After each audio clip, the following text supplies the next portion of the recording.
You're listening to another episode of Find the Good News Live, a live streaming podcast about good people doing good works.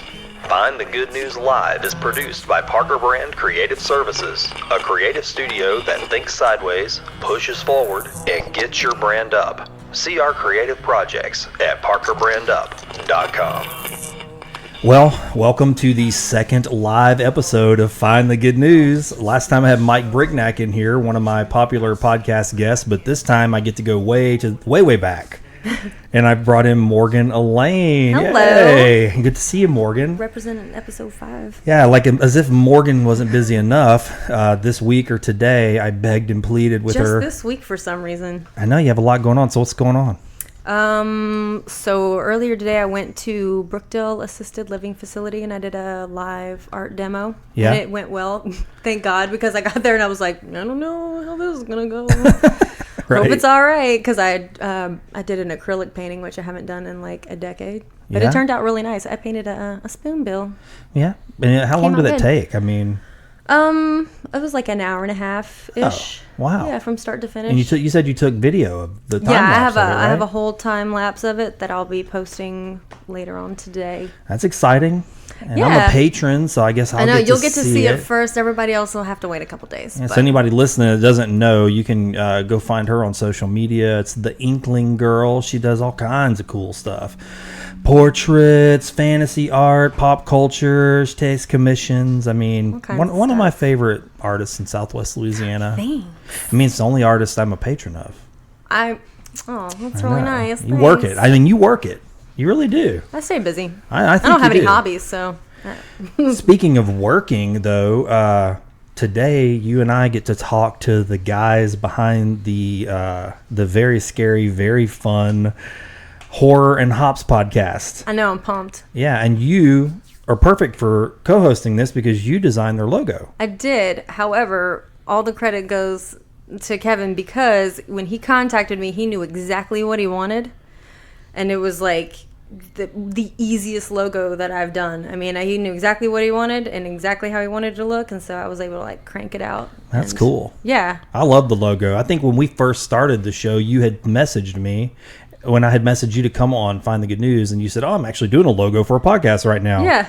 So it was kind of like all happened at the same time. Yeah. That's a cool thing going on in Southwest Louisiana. You're seeing all kinds of folks finally getting the bug. It's like, man, we should do a show. We should do a show. Yeah, there's a few cool ones. Yeah, there really are. I'm having fun with it, and this is part of that evolution. So today, Morgan and I are going to be talking to the guys behind the Horror and Hops podcast crew. We're going to have Kevin Lambert, Thunder John, and Kevin Johnson. So I'm going to be saying Kevin a lot today, but I think we'll figure it out because I'm looking at them right now. They're just chomping at the bit to get started. So we're going to be talking about their event that they have coming up this Friday night at Crying Eagle Brewing Company in Lake Charles, Louisiana. So even if you're listening to this and you don't live in Lake Charles and you can get here and you like horror movies, you should check that out. It's going to be, they're going to be doing the screening the Friday the 13th, the final chapter, right? And that's, that's the one where Tommy kind of gives Jason the what with the machete, and he just kind of loses it. Spoiler alert! If you have not seen that, it's time to watch it. Anyway, so they're going to be doing that, and then I guess they're going to be filming their show live, or recording their show live. So it's going to be a lot of fun. So you can go in there and watch the show, and then I'm assuming get to listen to these guys do what they do, which is a lot of fun. I love their show. So we're going to get right into it.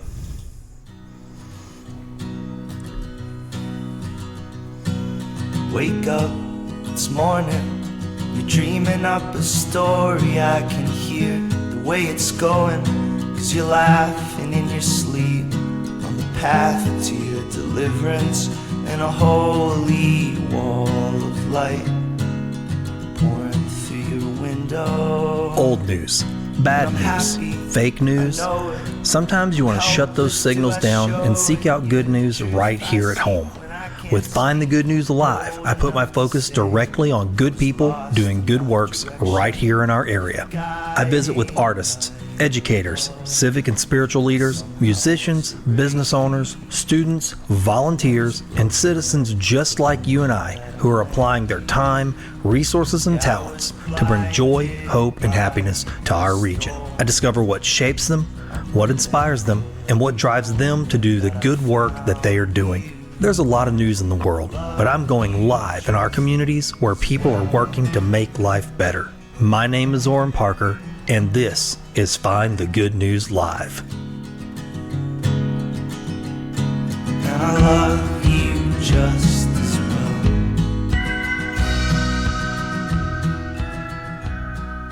Well, thanks for coming. You guys came over the bridge for this, huh? All the way over the bridge. All the way. Any trouble? No trouble. Smooth sailing. I put the address in wrong.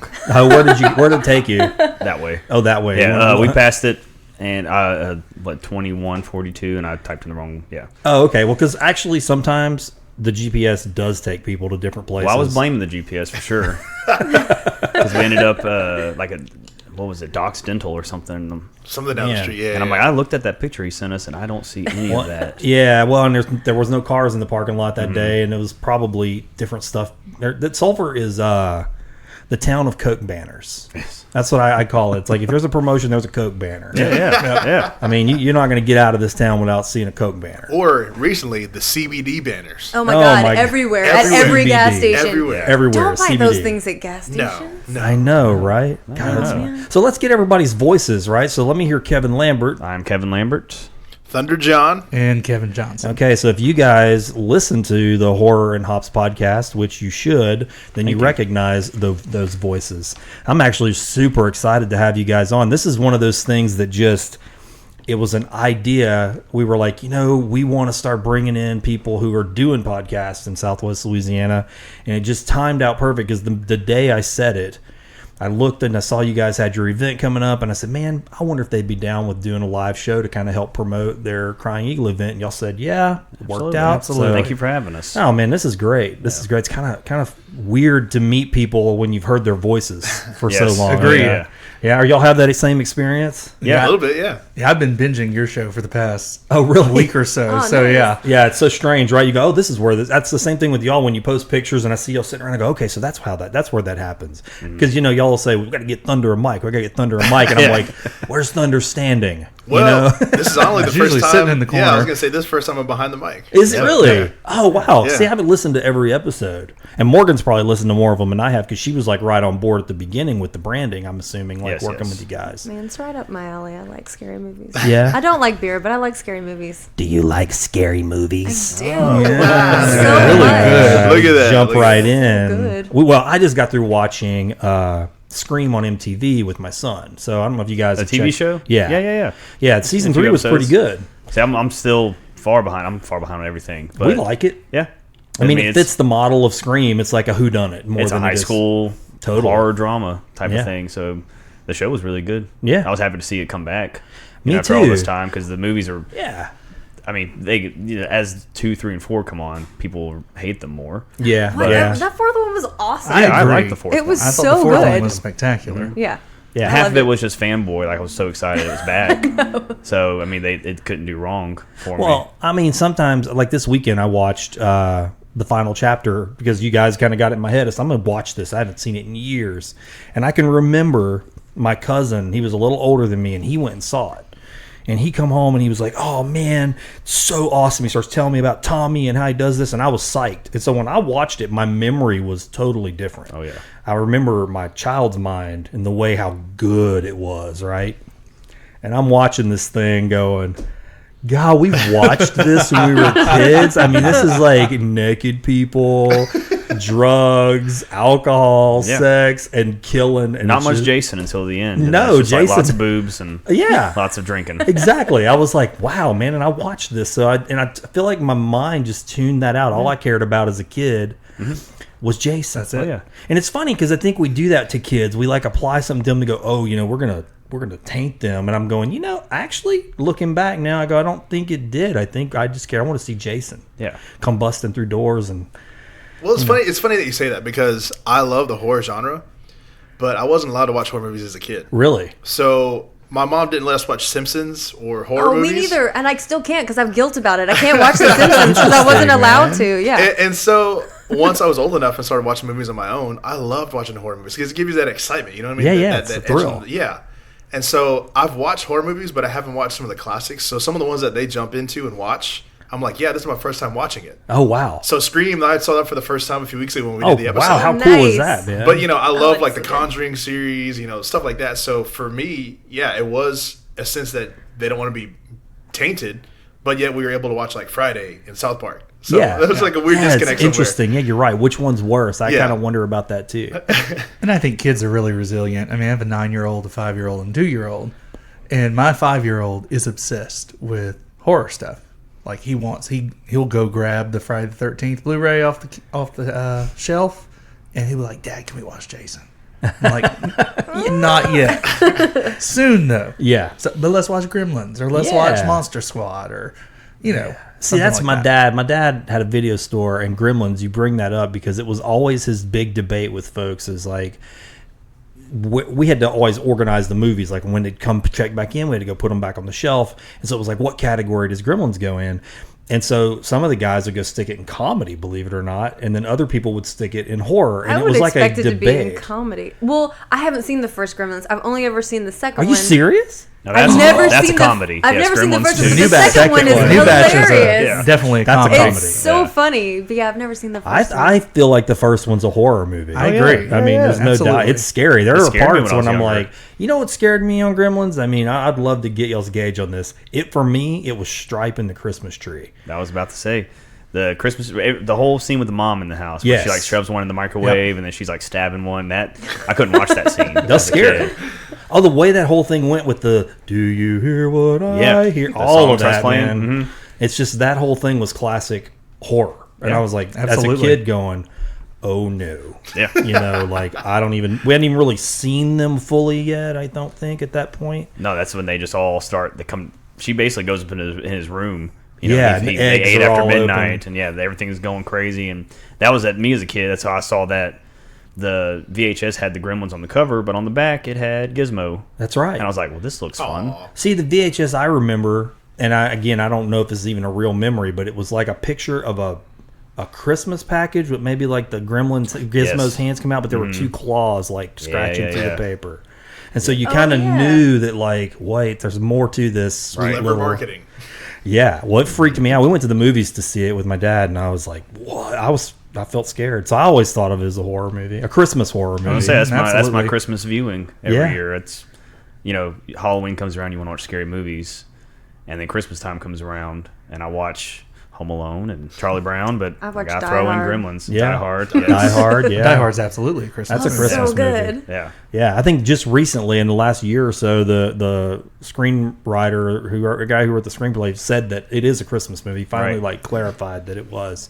All right, so this is fun already, but I want to stay on track. So I want to hear about the origin of the Horror and Hops podcast, because you guys obviously like horror. You're friends. I mean, how did this come to be? Who started this idea? Just give me the meat We kind of and had the potatoes. idea, Kevin and I, between him and Ryan. So they have two other guys on the podcast with us, Ryan Bork and Caleb Monroe, and we hang out weekly all the time. And one of the things we always talked about most of the time we're hanging out was movies. Yeah. We go see this movie, and it wasn't always horror, but we're big movie freaks, so Yeah. we like to watch them all and get into the details and discuss them all. And before you knew it, horror comes up, and Kevin and I are big fans of those movies and growing up with them. Ryan, he just knows. I mean, he's like an encyclopedia of useless knowledge.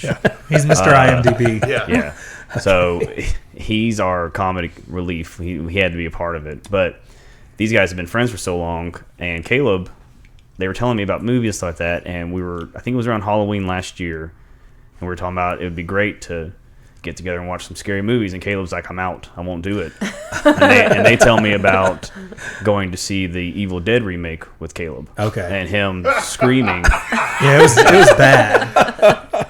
which I would have loved to see. Oh, sure. I was there Like for that. for real Really? screaming? Oh no, he for was real cussing us screaming. out. Like He was angry that you made it, that you F brought it Because bombs. up. I do that too, but no, I no. scream and then immediately laugh No, because no. I'm like, He oh, I was- just screamed in a he movie was theater. angry. He was angry at That us. sounds for like my taking the- brother. And now I get to see it firsthand, but knowing that we'd sit around and just laugh and do a bunch of stuff, and we kind of talked about it'd be funny to talk about horror movies, because I listen to a lot of horror podcasts, the Yeah. ones out there, and a lot of them that go into the movies are either very strange and just they go really into detail, and they're kind of strange podcasts to listen to, But I was like, there's none that are just like, everyone's got this idea of horror movies being, if you like horror movies, you're a weird person. There's something wrong with you. Yeah, you must be secretly like a killer. Yeah, or a Satanist or something Yeah. like that. And it's like, that's not the case. I mean, you couldn't find, it's not speaking for myself, but nicer guys than we do. Because Kevin's a real creep. You're pretty Yeah. nice. They guys. seem pretty nice to me. So we decided,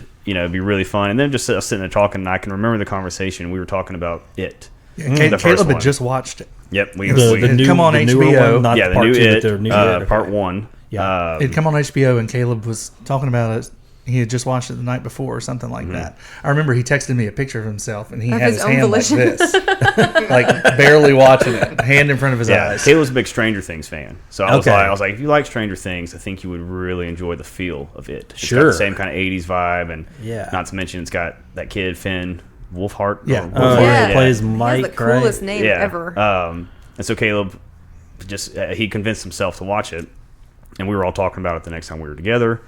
And Ryan Bork, again, he's our comedy guy. We were talking about special effects, and Ryan says, well, in the beginning that kid's arm was really bitten off. That was all real. Like he really sacrificed his arm for that. And he did it like dead serious, right? Oh, He's yes. like, he's selling. So it. we laughed really hard, and then I think Kevin had said this should be a podcast, and before we knew it, we got on board, started planning some things, and anytime audio and video stuff is needed, I call Thunder. Yeah. So I don't Who even think also has one of the coolest names ever. Yes. Absolutely. For real. Appreciate it. So I don't know if I even asked him if he wanted to do it. I just said, hey, we need you to do this. He was like, we'll pay you. I was like, no, don't worry about that. I'm hanging That's out. good. I'm hanging out. I wouldn't have paid him anyways. Pay him with what? Pay him with love. Yeah. Yeah.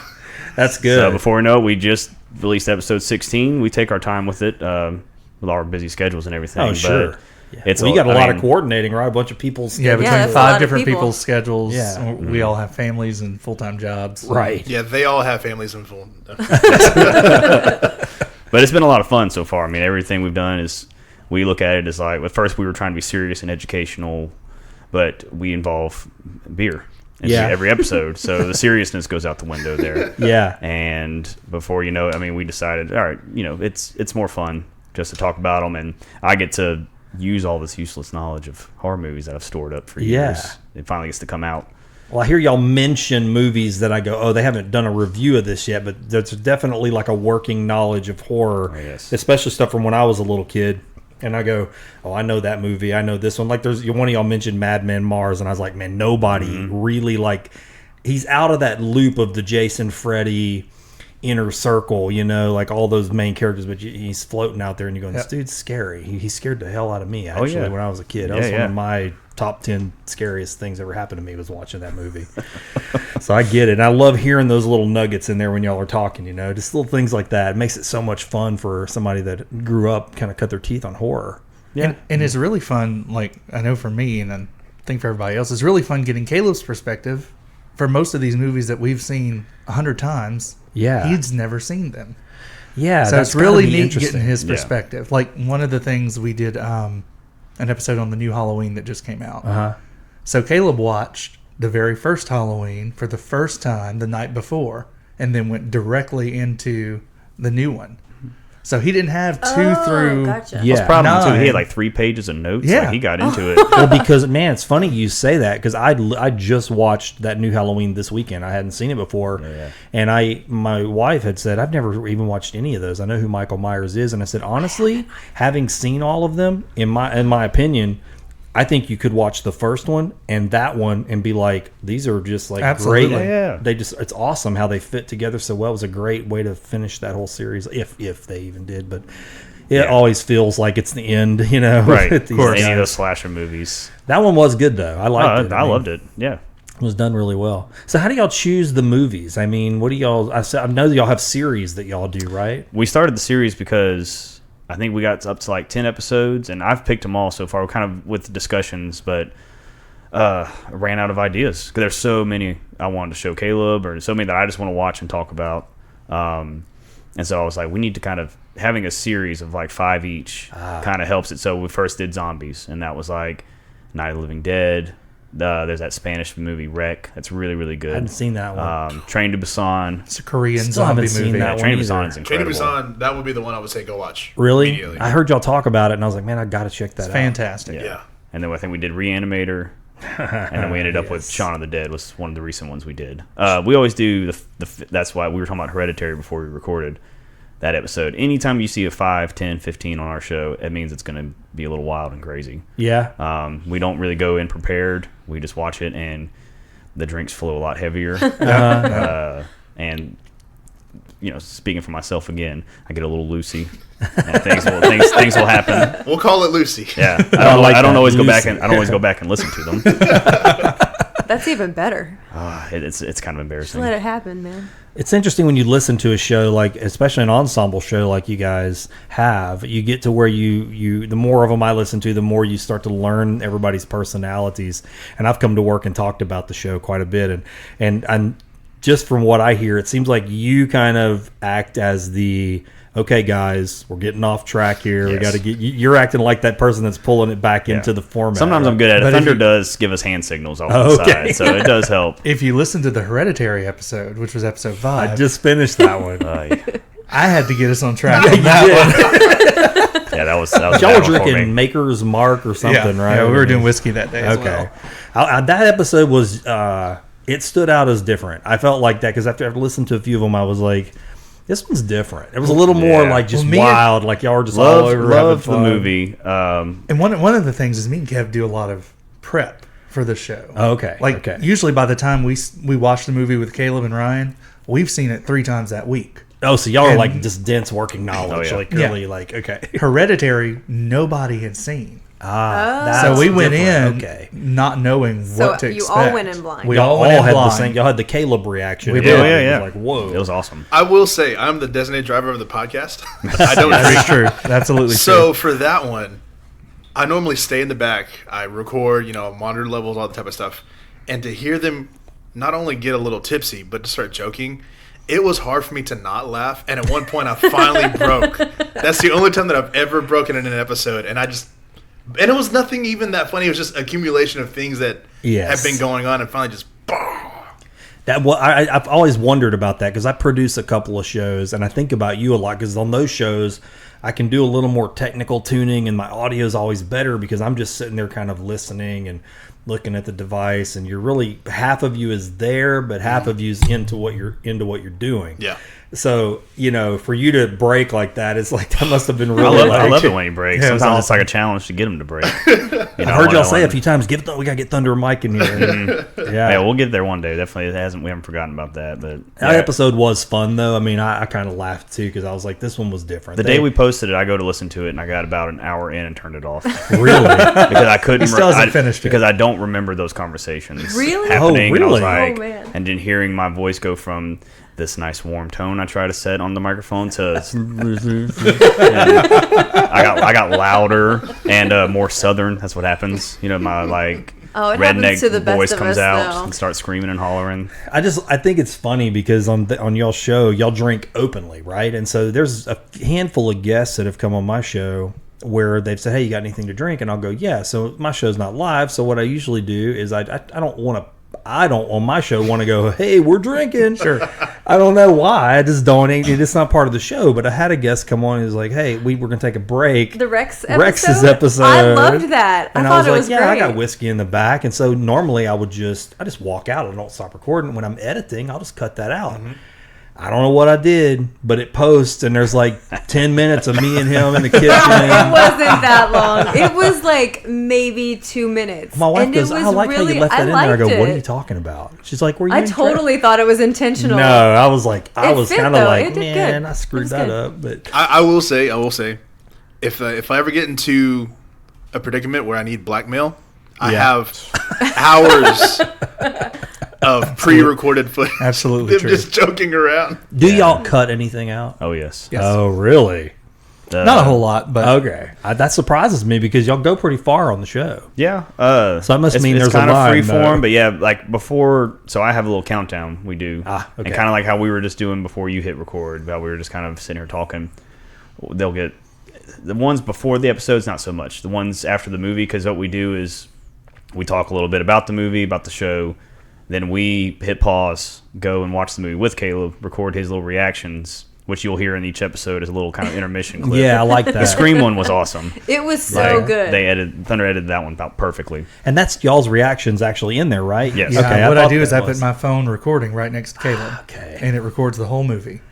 That's and then cool. It's really I'll funny. cut it and send Thunder to cut. And y'all take all like the best, like that kind of stuff. Well, it's really neat. I caught it the first time y'all did it, and I went, oh, okay, I kind of think that's what they're doing here. And then after you listen to a few, you get what's going on. And I liked it because I didn't know how y'all were going to do that. I was like, are they going to play the show or what's the? So the way the show lays out, we're following a 2 format. We're going to do an intro, record, or pause, watch the movie, record the reactions, and we're back in.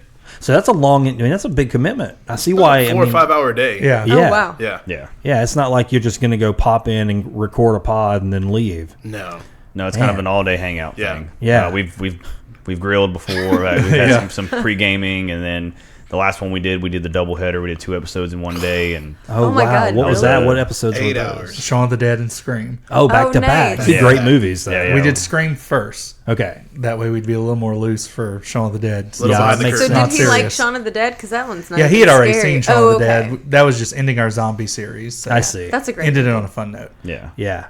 And Scream, you said that's your favorite like horror movie, you think? Scream and Poltergeist are my The two. original The original Poltergeist? Poltergeist those are my 2 absolute favorite scary movies. Wow. Let's go around the table. I'm really curious. What about you, Kevin Lambert? Favorites, The Thing.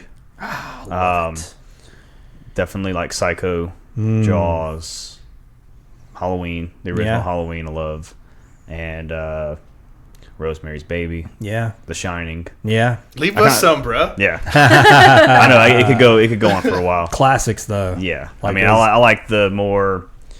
I love John Carpenter. He's Yeah. definitely my favorite, and so any of his movies are up there. But I like the kind of psychological more than the jump scare, gory stuff, which is those are fun for me. Like if I just want to kind of turn my brain off and have some fun, I'll watch. Like all the Friday the 13th are like that. Yeah, exactly. Very- you can kind of very just just kinda halfway pay fun. attention, have fun. Yeah, but like The Shining is one of my favorites just because of the. By the time it's over, even that's one of our episodes we did with Caleb, and at the end of it, it wasn't that he's terrified of it, but he's just like, I don't feel good. It's like it makes you uncomfortable. Lingering. Yeah, Yeah. Well, Hereditary has that effect. It Yeah, definitely Like, does. that's what, to me, it was left me feeling unsettled. Mm-hmm. Yeah. What about you, Thunder? So like I said, I got late into the game. So my probably first horror movie that I watched, remembering, was the Blair Witch Project. Oh, yeah. And the only reason why I went and watched it is because when I was a kid, that movie had come out. I was probably 11 or 12. Yeah. And they actually ran a Scooby-Doo marathon on Cartoon Network. And they actually reenacted the Blair Witch Project with the Scooby-Doo characters. Oh, really? And so as a kid, when you're watching that, it's midnight, 1 o'clock in the morning, and there's a Scooby-Doo episode going on, and then you have those little clips in there, it freaked me out. So I was like, I feel like I have to watch this. So of course I snuck in a movie, maybe like Under Soul Food or whatever movie like that. And I watched Blair Witch Project. And so that was my first one, but probably my favorite ones have been probably The Conjuring. Yeah. I love that one. That was good. And Hereditary is up there now because that's a fantastic movie. it's It's a really good disturbing, movie. man. So those would probably be my top two for sure. Yeah. What about you? I love the original Halloween. I love The Shining. The first Saw, Oh, yeah. I have a hard time with those. before they went into all the what's the goriest way we can kill you? Right, yeah. The psychological effects of that first Saw movie was spectacular. I really like one. It's a foreign movie called Let the Right One In. Dude, yes. Oh, yeah. That's one of my yeah. favorites. great movie. Yeah. Yeah. And there's a remake. I like that, too. Yeah, Let Me In. I saw remake the was good. American Yeah. version of it, which it was pretty good. Yeah, I thought it was good, too. Ryan says hello. Oh, hey, Yeah, Ryan. said, I just tuned in. Tell them in the audience I said hello. Awesome. What's good? We got a few folks tuning in on Mixler, so that's good. I will say, though, one of the creepiest things ever is seeing that little clown Jigsaw in the first one riding on that bicycle. As a kid, I was like, ah! Freaked me out. I made my mom go see that with me. I was Saw? 16, so I couldn't get into the R-rated movie by myself, and I think she just felt bad for me. And so she's like, "I'll take you to go see it. And yeah, she did. I don't think she knew. I don't think she knew what it was about because I didn't know what it was about. I was like, "Oh, it's supposed to be scary." Yeah. And I remember on the way home, she was just like, very mad at me. Yeah, very mad at me. Looking back now, I'm like, yeah. Looking back now, I'm the like, name thanks, of the Mom. movie, though. I mean, Mom, take me to see Saw. What's it going to be about? Well, Seesaw. Seesaw. Well, she just knew. I watched horror movies all the time growing up, so she's like, "Let me just take him to see another one of these weird movies." Yeah. And I think she bit off more than she could chew at that point. But Yeah. I loved it. I think for me, I guess there probably are scarier movies, but the ones that stand out for me, like I told you earlier, was Madman. You know, Madman. That one, I can remember the day I watched that. I was in DeQuincy. My dad had a video store up in DeQuincy, and my grandparents lived nearby. And I would always ride my bike from their house to the video store. And I would check movies out, go to their house, watch movies all day, and then when it would get dark, I'd ride home. And on that day, I watched Madman. And it got dark, but I knew I had to go to the video store still. My parents told me I had to be back. And man, just my anxiety riding from my grandparents in the dark to the video store was so freaking high that day. And it just, that movie has this scene, and it's the whole campfire tale. Oh, yeah. But the way they do that damn scene in that movie, man, and it's like, don't say his name above a whisper in the woods. Madman Mars. And you're going, you just said not to say it. And then, of course, the drunk guy, he's like, come on, Madman Mars, I'm not scared of you. He throws a bottle through the woods, and the way they filmed it, it's like, you hear, it's like all those empty rooms in the house. It just freaked me out. That was one of those movies I thought I would turn my brain off and enjoy, and it creeped me out. Yeah, me too. I thought, oh, this is a killer, like, slasher movie. Yeah, no, it's got a little more depth to it. It's the implication. I mean, there's some serious killing in it, but it's the implication of him. Right. Like, just you see this silhouette in the tree, and you're like, was that a guy? Oh, that was a guy. Oh, my God. Nobody saw it, and you're freaking out, you know? And see, to me, those are the horror movies that I love, are the ones that aren't obviously scary with the jump scares. It's the one that you think about after the movie's over. Yeah. That, to me, that makes a good horror movie. For sure. I used to think it was supernatural stuff that scared me, but I think it was around, I don't know, 98 or 99. I lived in this place here in Sulphur down in Maplewood. It was this little house, but the washroom was way in the back in this separate building, and I'd go out there at night, and there was like one of those sheds where there was like big gaps between the wood, you know? Classic horror setup. So it was clearly haunted. Clearly exactly. evil Obviously. watershed, you know. And I would go out there at night and have one of them light bulbs that just kind of swing. And I was out there, and you would pull that light, you know, and get dark, and you carry your laundry from there to the house. And one night, I have no idea why, something just triggers this feeling like somebody's watching me wash my clothes and sees me doing this, and they're in this little thicket of woods. And I was like, oh, I'm scared of slashers. I was like, that was like the thought I took away. It's like, that's what scares me, is somebody's these movies watching So me. basically, what you're scared of is things that could actually happen. Actually in real happen. life. Somebody's yeah. watching. I'm scared of. Yeah. Yeah, Things that that's could what I'm actually scared happen. of too. Really? Like Yeah. somebody just, like, they're watching you. He's afraid of like demony stuff. And Oh, is he? And I'm like, no, I'm afraid of actual murderers. Yeah. Who Like will The Strangers. actually kill you. But the first movie that really scared me as a kid was Scream. Scream. Yeah. Oh, 'Cause I'm really? like, it's that so could good. happen. Yeah. Like, Well, that I mean, could yeah. totally be a psycho in Yeah. school, and that could happen. It's actually based off of something that really did happen. Really? So. I didn't know that. He's actually the guy. I can't think of his name off the top of my head, but he's from Louisiana, and he killed a bunch of people. and Oran? It's bad. It was bad. He did a lot of. He Is was this? a bad I didn't guy. know that. And he was a super creep, because during the court case, he like started singing songs like when he was reading his statement after he's convicted. Yeah, he was a real creep. real Morgan, creeper. you brought all of his paintings from Scream that you did. did. And you know all of this stuff about Scream. because We I'm should've had a Morgan on our Scream episode. Super creep. I'm a super creep. That's interesting. I like all that weird I think stuff. Scream came out for me. I liked it, but I think I might have been in like one of these lull periods where I was like, I think I was just getting married and having kids. And so I went through this stage where I didn't watch horror for probably a decade. And It I- was the perfect time for me because I was 12 when it came out. Oh, and wow, then, okay. Yeah, and I was 14 when it came Yeah, out. I was Really? 13 when I saw it, and yeah, me and my cousin on vacation like watched it like 50 times. That's Just interesting. over and over again. So a couple So years good. ago, I had roommates, but they all moved out, and so I've been living on my own for a couple years. And I remember the first night by myself, I heard something crack in the kitchen, and the first thing that came to mind was that movie The Strangers, and I'm like, someone's gonna come kill me. that's Someone's That gonna movie break was in. super Yeah. scary. It was scary. You're right. I forgot about that one. Yeah. That's another fantastic one movie. that, yeah, I think I would put that in that category of like scare the shit out of me. Oh yeah, Because Absolutely. that's another one I think it lingered. Like people could just, deranged people just go, what they said in the movie? It's like because you were home or you're like, Why are you doing Because you this? were home. Or yeah, you answered the door or some like Yeah. random thing. When I saw it in theaters, it's funny. It's I guess a spoiler alert for anybody who hasn't seen it. But at the end, Liv Tyler, like, there's a moment, if everybody can think of the moment in their heads, because I don't want to spoil it too much. Okay. But Yeah. she screams really loud.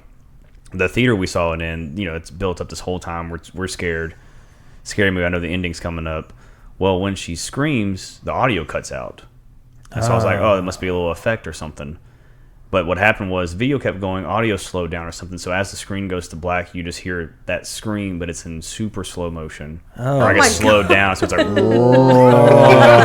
the entire theater is just quiet. Like, and we walked out and I was like, that ending was awesome. I was like, I did not see that happening. And as we're walking out the door, here comes like an attendant. It's like, sorry about the ending there. It messed the video messed up at the end. It was like, what are you talking about? It messed up at the end. And then all of a sudden I realized, I'm like, oh, it's not. So it left a different like feeling. Oh yeah, I was just like, what a creepy way to end that. It's kind of a cool experience, though. Yeah. Oh, I mean, a theater full of people. I mean, we'll sit next to complete strangers. Yeah. No pun intended. And This guy. and yeah, I'll never forget that. But that's up there probably in one of my favorite movies. It's funny how horror movies affect everybody, though, if you watch them at all, because I've told this story to my wife before, and nobody thinks it's funny but me.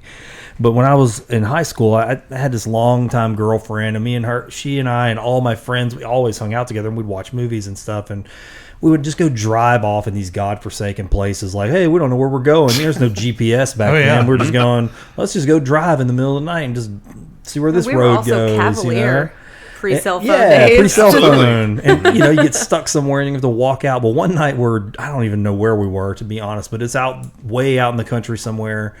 And we're all in my four-wheel drive, this old four-wheel drive I had. It's foggy, it's like 1 a.m. And we're driving down this area and the trees are getting that kind of creepy, overgrown look, and the fog is there. And she starts saying stuff like, I don't think we should go back here. I don't think we should go back here. And, looking back on that, I go, why? Why do you feel that way? Because all the elements are there. It's like all the classic horror elements are here. So we get off in there and we drive through this ditch. Stupid kids, like we don't think we're going to get stuck. Well, we kind of get stuck. And one of my buddies, he can tell she's scared, and it's foggy. We're all tired. We don't know where we're at. And we're kind of having this like feeling like we're stuck. And he starts saying, this was meant to be. this was meant to be. And he just keeps getting louder and louder. And she starts crying and freaking out. And it was like this feedback loop all of a sudden. And then who were playing, we start getting scared too. We're like, I think we need to get the hell out of here. Like, This is it. Yeah, I was like, maybe You it is guys meant totally to be. psyched And yourselves out. Yeah, we psyched ourselves up, and I was like, what was scary about that? It was just all those little implications of things that we'd seen in all these movies. Right. The teenagers who went down the wrong road. Yep. Well, so at least live in Kinder, so country. Yeah. I would go driving around because it's either you drunk or you just rode around, made the loop. So since I didn't drink, I was like, I just love to go riding around the streets. And so I found myself in Elton one night, and there's a graveyard, and then there's like an old school, like one of those old school schools, just wooden building. Like kind of shut down? Yeah. And so I'm driving, and I was like, man, I loved horror movies at the time. So I'm driving, and I would kind of park, and I'm kind of just looking at this building, and I'm sure it was just the wind. But at one point, that door flings wide open. I was like, nope. And I'm hitting reverse to the left. I'm like, yep, totally going to get haunted tonight. Dude, that little stuff like that. And you wouldn't think, we wouldn't have those thoughts if we hadn't first watched horror movies. No. It would exactly. just be like, it's just a door, it's just a sound, but there's something that it puts in your head. Does anybody ever scare you? Does Danny ever scare you? You ever scare Danny? He doesn't. He did like one time, and I'm pretty sure I threatened divorce, and so he did not do that again. But I did have something super creepy happen when Ruby was a tiny baby. Really? Yeah, there was someone outside my house. Like I that's scary. literally heard someone outside my house, and it was weird because like I was watching something scary at the time. But I swear to God, I did not imagine this. We lived here in Sulphur at the time, and we had like some big crank windows that faced the front of our house. And I was sitting on a sofa, and I was watching something about the Mothman. Oh, But I wasn't watching Mothman Prophecies. Oh, No, okay. it was like a documentary because I'm a nerd like that, so I watched those kinds of documentaries. So I was watching this thing, and it didn't have scary music or anything, and Ruby was a baby, and I heard music, but it was kind of like tinny sounding. And at first, you know how like when you're thinking and thoughts happen really, really quickly. And so my first thought was that's someone passing on the road. And then I thought, wait, that's in my driveway. And then I was like, that's a cell phone outside my window. And I mean, it was literally a foot from my head, and it was like a ringtone. And my heart was in my throat. Scary, and I'm Morgan, like with an actually. infant, and Danny was camping. He wasn't even home. So I like jump up, and I ended up calling 911, and I went to my bedroom, and I put a shotgun on my bed, and I put my baby between my legs, and I was like, all right, I'm ready. Someone comes in here, I'm gonna blast them. And the cops came, and one of them was really nice, and the other guy was like, you need to keep your shed door closed. And I wanted to be like, dude, I will kick you right in the nuts. I am terrified, and I have an infant, buddy. Man, you was badass. You went and got that shotgun I and put mean, that baby, you know, just ready to rock and roll. I was like I had a pillow that I was gonna cover her little ears with, and I was like, you thought about- Well, I watch a lot of Thought about horror all of movies, it, yeah. joke. and I listen to a lot of scary podcasts. You So, should share your story. Oh, about the thing in my yard? Yeah. Yeah. please tell me about. Yeah, the that's thing what in I'm your wanting to yard. do. I want to hear all that. these scary stories. There was when we were doing our Conjuring episode, I had seen the movie already, but like Kevin mentioned earlier, we watch them a lot before just to kind of. Plus, like most of the time when we watch these movies with Caleb, I would get more joy out of watching him. So I don't Without doubt. I want to watch the movie beforehand so I can experience my own. And I hadn't seen it since theaters, so I was like, it was on Netflix or something, so I was like, I'm gonna sit in with our house. We had this little. I had kind of my own office, so I'm sitting in there, and my wife's asleep. It's like 10 o'clock at night, and right around the part where the movie starts getting really intense, and to where I was even like kind of closing my eyes just a little bit. yeah. Like that's my get through the movie kind of thing. Just close your eyes a little bit, or like just stare at the top corner of the screen, and somehow I tell myself that's not going to scare me. Yeah. But as I'm doing that, the scene ends. And it's like, scary scene. And then like the next day, the husband and wife talking there. So I'm like, you breathe a little bit. You're like, okay, that was over. Yeah. And I hear like a voice, like this crazy little, like, what was that? And I'm like, I don't remember that in the movie. And I hear it again, but louder. And I'm like, what is that? It's audible. Yeah. And so I pause the movie and I go stand next to my window and I'm like, am I just hearing something? Because it's the same kind of thing. You're like, I watched so many of these movies. Yeah. And I remember, like, I watched the X-Files a lot growing up. So you're already keyed up in, like, this. And I remember there was an episode where, like, Scully's telling Mulder, she's like, your brain plays tricks on you. Anytime you think you hear something, you're probably not hearing anything. And that's where my brain goes. I'm like, there's no way I'm hearing a voice outside my house. And then I hear, like, get over here, like that. Just like that. And I'm like, oh, that's real. There's somebody outside my window. So I creep into my living room. And I have a big front yard, and there's a little, not a light post, but it's kind of like a little bitty, what would you call that? Not like a telephone pole. It's a little light post. Like street light? Street light. Yeah. And and it's right at the end of my driveway. And so I open my blinds just a little bit so I can see, and I see a hooded character standing next to that pole. What? I'm like, and it's just staring at me. And I'm like, nah, that's not real. That's weird. And I'm like, then as soon man. as I keep staring, I'm like, oh, that's someone. Somebody's staring. There's a person. I'm like, there's either a person or something. And they crouch down and they like squat and they just keep What? sitting there for a few minutes. I'm like, That's okay. And very it's unnerving. Same thing man. in the horror movies. Like this was, we had just started watching them with Caleb, and he's like, why aren't they running? Why aren't they calling the cops? Why aren't they doing this thing? And I'm just sitting there thinking the same thing. I'm like, should I call the cops? No, Because you don't want to overreact. yeah, I was and like, act I don't a need to call the Looney cops. Tunes. I'm like, maybe I should. very But I'm funny. like, but I'm not going out there. So it's like, so I just tell myself, I'm just gonna watch and see what happens. So they stay squatting for a while, and How strange, man. yeah. So the only weapons I have in my house have this hatchet. So I go grab that thing. Classic. And I hold it. Yeah. Classic slasher thing. Yes. Grab my axe. Yes. And I'm sitting there, and I come back to the window, and that was the scariest thing. As I'm walking back to the window, I'm like, I hope they're still in the same spot, God, not closer. dude, what? Like They're just like in all the standing right movies, they're outside the standing right there. window. So, but I open the window, they're still crouched down, they're still squatting on the ground. I was like, okay, keep watching. And the next thing I know, and it's hard to do this over audio, but it stands up. But the way it stands, let's see if I can do it with my hand. It's like this little thing like this, and they start slowly walking What? towards me. And that's when I was like, okay, this is like a demon outside. It's gonna come walking right into my house and get me. So right as I'm about to be like, I guess I do have to call the cops. I guess I got to do something. But can they take care of a demon? That's what I was for thinking in my you? head. I was like, all right, you know what? It's just time to fight. That's what I was telling myself in my head. I was like, we're gonna fight this thing. We're gonna fight this thing. Right when it's about to happen, I have this flower bed in front of my house underneath that window. Right when that's about to happen, this dog shoots out of the bushes, and right then and there, I see the person's hood come off, and they're chasing their dog. So my neighbor down the road, dog got out. Dude, get over here! Yeah. Get over here! And obviously, Come here. so I have security cameras on our house. So I go and look, and I'm like, let me see where this started. And sure enough, I can see the dog go into right where my office window is and hides. And the person goes right up to the window trying to get the dog, but obviously being respectful enough to stay far away from my house. They're just trying to do the best they can. Yeah, in they're a trying bad not to situation. scare me. So they're trying to not be a creep. But they terrified me. And the next, I was like, oh I my love God. that story. That's awesome. I love it because it makes perfect sense now. It's like what even you were hearing. It was that voice. Get over here. Get over here. I was like, get over here. I mean, and there's no, you think you hear something, you think you saw something, all that stuff, and then you keep telling yourself in your head, that's how I watch too many movies. When you actually hear it, you're like, that was real. Yeah. Like, this is real. And I've watched enough of them to where that's what my wife always tells me. She's like, she doesn't like horror movies at all. And sometimes she's like, you watch too many of these things, you're going to bring something into this house. People do think that though. People do believe that kind of and she stuff. doesn't as long really as you stay away from the Ouija board, you're That's good. what I told her. I was like, we're too good at people. And she's like, those are the ones they get.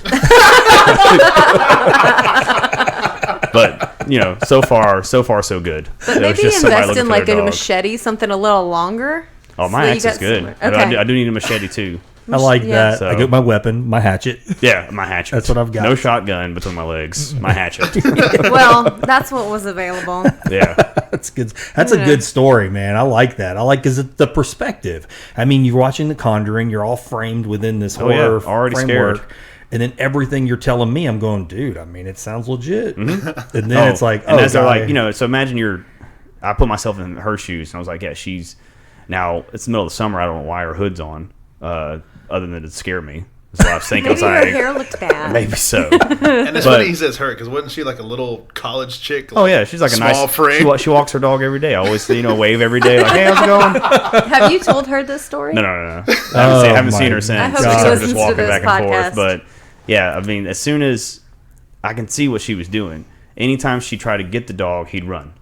So she was like, I got to tiptoe towards him. and that's what that was that little that creepy walking. towards me. But I And mean, in your mind, you're going, it's coming out. It's coming out. I mean, she It's gonna got be from there. me to you, Oran, and I was like, Oh wow! I was that getting close? ready. I was like, if it comes to the window, I gotta start, Break a window. I gotta do something here. You cannot come in. I was like, ugh.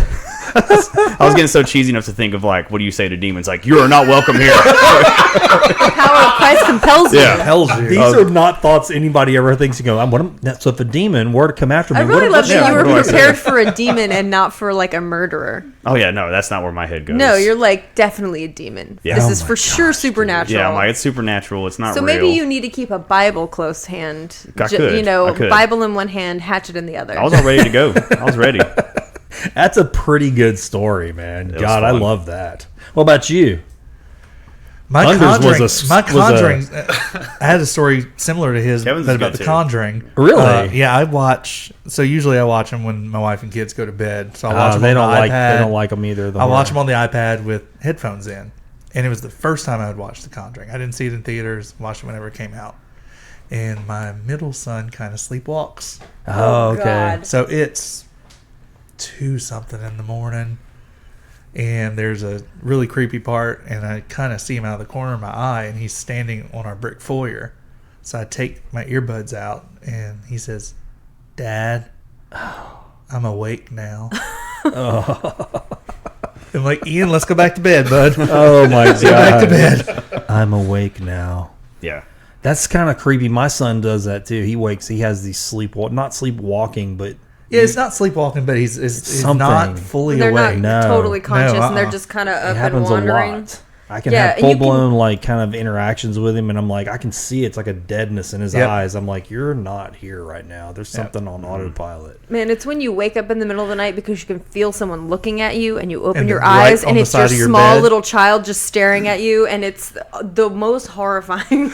Okay. See, my wife So got it so bad. scary. I feel bad So for her because scary.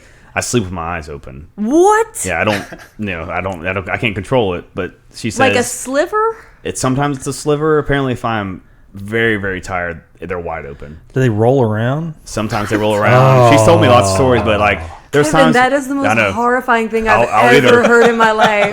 What if you're a zombie? I could be a zombie. I would get you a sleep mask because I would not be able to handle that. Oh, it's. I mean, I never know what happens. You know, she tells me about it, but it's hilarious because she'll either tell me it'll either scare her, like where she like rolls over and I'm just sitting there staring at her, snoring at the same time, or I'm laying there like, you know, exhausted after a long day, and I just lay on the couch and kind of stare at the ceiling. And she comes in and she's like, "Wake up!" I'm like, "I'm wide awake." She's like, "Oh, couldn't tell the difference. You look Wow, like you're your sleeping." eyes must get dry. That's what Oh I yeah, was. they are red and dry pretty much all Wow, the time. dude. But I wonder, like, you know, like, because I know, like, when this is the weirdest thing, but I've always thought that when you have kids, have you ever like opened their eyelid when they're sleeping? Oh, and it's Oh, yeah. gone. Yeah. Yeah. You ever done that? haven't, actually. Oh, you should do it. It's kind of weird.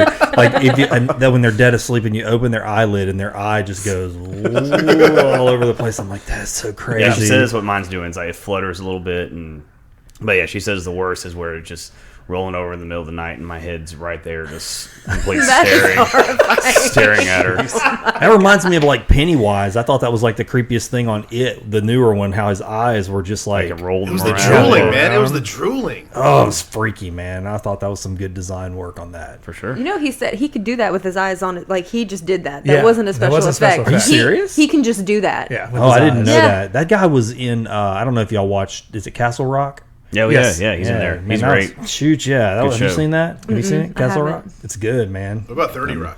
30 I Rock. have seen that. Thunder, what's your scary story? Okay, so I don't know how scary it is.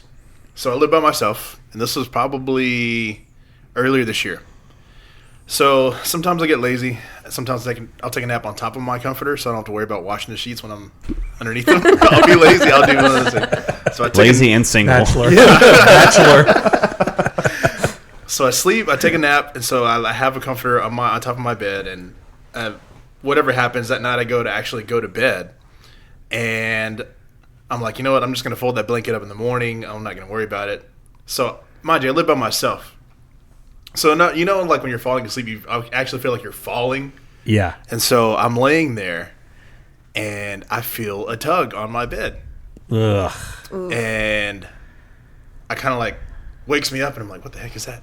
And I look over, and that blanket is moving around frantically. And so I jump up on my bed, like, ah! I went, hey! Hey! And whatever it is jumps off of my bed, runs into my bathroom, and I keep shouting. I don't know why. I was like, hey! Like it's going to answer me back. Hey! So you're like confronting this. Yeah, Like, you're in your I'm mind on top like, of my just gonna bed. put it out like, there. So I hear like, because I have a laminate floor. So the next day I found out a squirrel was actually in my bed. Are you serious? A squirrel in my To be bed. but how honest, did a squirrel get in that's your actually house? terrifying. Yeah, I'd be more scared if I saw the squirrel. I think I would Absolutely. too. Looking Just for in some your. nuts. Oh my god. That's actually pretty scary to know a critter's got a. You know, just a critter can come in there. Yeah. That's pretty creepy. I Interesting, felt man. someone sit on my bed once when I was a teenager, and there was no one there, and I have no Well, explanation that's a for it. supernatural experience. Yeah, I mean, I was just like laying there, and then I felt my bed go down, and I opened my eyes, and I looked, and like there was, and I heard it like creak, and then I got up because I think I was like 16 years old, 17. And I like went into my living room, and my dad was like, you need to go to bed. I was like, oh, okay, Dad. I just came up to get a glass of water. I'll go back to bed. Because I didn't want to say I felt a ghost sit on my bed, because I'm pretty sure he would have been like, yo, okay. Uh-huh. That's, you know. You were asleep. But I wasn't asleep. I hadn't even fallen asleep yet, so I don't know. That's how the Conjuring stuff begins. Yeah, It I was mean, all that weird. stuff happens. lots of beginnings to horror movies here. Captain Howdy. For me, it was kind of like my scariest thing was it wasn't kind of similar. I was a little kid, and I think I told my mom about it. I think I told her about it the next day. But we lived out on Houston River Road, so we were way out there. Back then, there was really just nobody out there. Right. At night, it was dark. I mean, dark. Unless the moon was out. Well, the way the bathroom that I would use, which was kind of connected to my bedroom, it faced the window of it faced the outside of the house. So when you'd get up in the middle of the night to use the bathroom, you could see out of the house, and then there was like these little steps that went up to our front door.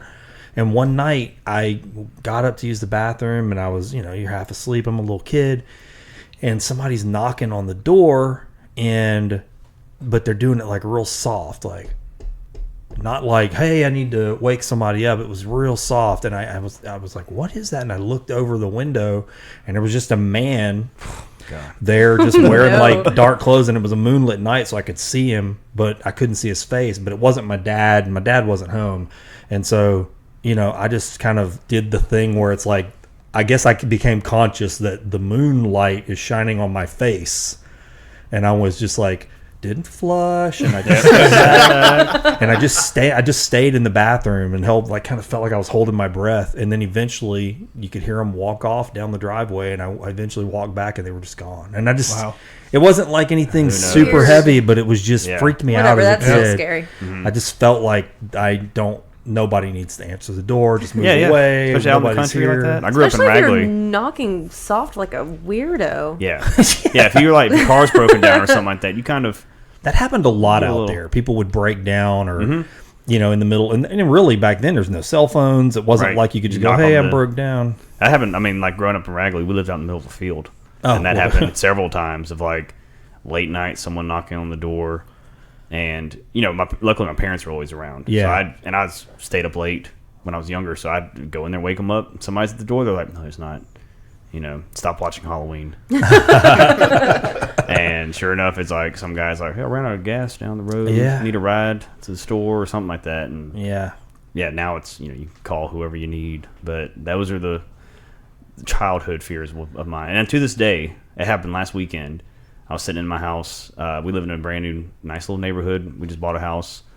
And my wife wasn't home, and I heard knocking on the door, and I was like, not going over there. It was like 8 o'clock at night. And I was like, we're the same way. If somebody knocks on our door, because nobody comes over. I mean, and these days, people, if you're coming over, somebody's going to let you know, hey, I'll be there. It's just the way it is. And I think we've become so accustomed to it. When somebody knocks at our house, everybody's skin crawls. Yeah, you freeze. Well, I'll go, somebody's at the door. Somebody's at the door. Somebody's at the door. And then, like, the other day, I remember it was like a Saturday morning, and I was like, man, I'm going to go take a bath. I'm tired. I fell asleep the night before, so I'm sitting there reading in the bathtub, and here comes Michelle, and there's two guys at the door. There's two guys at the door, and I'm like, what? And it's like it's an emergency. Yeah. And, dude, I jump up soaking wet, throw my clothes on, and I get to the door, and I'm hurrying because she's going to go talk to him, I'm like, oh, my God, who is at the door? Get there, and it's just two guys, two Jehovah's Witness guys, just super Those nice. are the only people that knock on my door. And I live in the talked middle for of like nowhere. an hour, and I was like, it was totally innocuous. But I mean, in my mind, I was like, somebody's here, unannounced. What are you doing? Have you lost your mind? Oh, they're trying to break in? Yeah. Well, don't open the door. Well, I don't want Michelle talking to them. Yeah. I mean, I will tiptoe to the peephole because I don't want them to hear me. I don't want them to hear that I'm home. And I'll look and see who it is, and I'm like, I don't know who that is. I'm not answering it. That's funny. So basically, we're all super paranoid because we imbibe so much scary stuff. Yes. So there we go. General consensus. Mm-hmm. I'm always paranoid that the Vivint security guys are going to catch me at home. So, okay, now I've got some questions about what's coming up this Friday. So you guys this is Friday the 13th, and I understand there's a full moon. It's like this weird alignment, right? There is. Yeah, full moon. They said it doesn't always happen on Friday the 13th, so you're going to have a perfect full moon, yeah. So all the wild stuff's going to be happening. So you guys are going to be at Crying Eagle Brewing Company in Lake Charles, right? Yes. And so how's that going to go down? So Thunder, you've got some technical stuff you got to deal with, right? Absolutely. Yeah, he's got the hardest job, for sure. In that matter, it was just one of these things we wanted to try and do it. Yeah, obviously, you want your podcast to grow and to as many ears as you can. But really, it's one of those things of just like the reason we all start playing musical instruments. It's like, we want to be in a band one day. So it's a podcast. Like you want to do a live one. Yeah. You want to have a crowd in front of you and see how that goes. Now, it kind of terrifies me a little bit just because of how many times it takes me to start an episode when we record. With just the five of us sitting in a room. Yeah. because I end up, if I think too much about it, my radio voice comes on. I'm like, hello, this is Oh, Kevin. I'm like, I hear you. that's not me at all. Yeah, it's hard to settle into yourself whenever you're trying to do things the right way. I do the Right. same thing. I've kind of decided on mine. I do tend to naturally do that when I'm trying to produce something. So I said, well, you know what? I'm just going to lean into it and make that a part of the style of certain sections of the show. Right. And say, I'm going to speak this way, and people will get comfortable and go, oh, he's doing this part of the show, and he's doing that as a thing. And then settle into myself, because I do the same thing. Yeah. Even this live show, I'm like, how do I start this? 'Cause Right. it's like, Oh, yeah. this is not just jumping right in. That's not Yeah, my thing. I have to write myself, like, not like you have this wonderful outline you have for us. I would do the same thing, but it's an actual script, and I will end up reading it word for word in my normal voice. And I get to a certain point where I'm like, okay, I'm good. I can think off the top of my head from now on, but I need that first 2 minutes in front of me. Waiting into the getting comfortable. Yeah. I can understand that. So totally. live, it'll be interesting, but I've been practicing. Good. So we should be okay. But yeah, it lined up. We talked about it in July with Crying Eagle. I say partnered, but it's not official partnership. But ever since we started, Y'all shout them out a lot. You we do. shout them out a they- lot. We hang out there socially. Yeah. We love going there to just to hang and drink beer. So when we started the thing and we knew we wanted to include a beer with every episode, why not include the best brewery in town? It's the only brewery in town, but it's a good brewery. They though, have yeah. good product, good beer, and so we And it's a cool place. And I'd rather, Very cool very place. cool place, and Yeah. I'd like everyone to know about them that doesn't know about them. Yeah. So when we decided we wanted to do it, it was like there's no other place. We had kind of thrown around a few ideas. We went to Texas Frightmare, it's this festival in Dallas, or I conference in saw Dallas, that.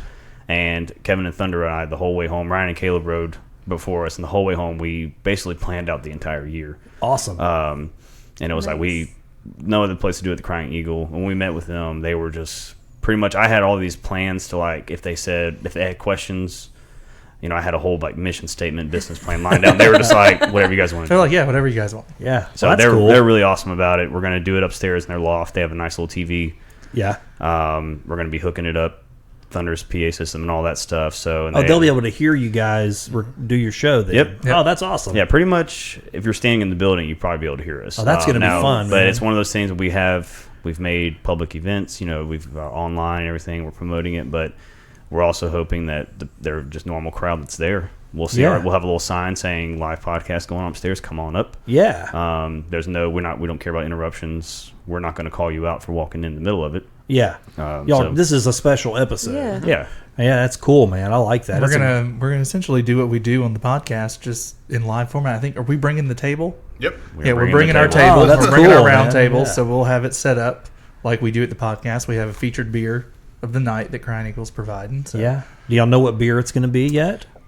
Well, Not she 100%. told us. Yeah, she said, "Don't." Well, we're they sell their stuff so quickly. Yeah. Because they do a lot of small batch stuff. Yeah. Yeah. Right. So all we know is either way, it's going to be really good. Yeah. That'll be fun. And they'll have their entire, Yeah, tabs you don't out, have to so drink that beer that night, but it'll be the featured beer for our podcast. How cool would it be if you guys ended up with your own beer? That is Ooh. the That'd be ultimate amazing. goal. Yeah. Yeah. Figured y'all probably We already get thought about Morgan's that. logo on a can. Yep. Dude, What? that'd be awesome. Yeah. That would be So, really cool. That is the ultimate goal with this. Not the podcast. I guess that's not the goal with the podcast, but that'd be a huge plus. Yeah. Yeah, I mean, it's a great way to extend the brand. I mean, Yeah. out there, people listen to the show and they're going, hey, I want to drink. I mean, people will, that's just how it works, man. Right. You just want People the would merch. totally And like you go said for earlier, that, we're not too. like promoting, hey, get drunk every day. Yeah. Right. No.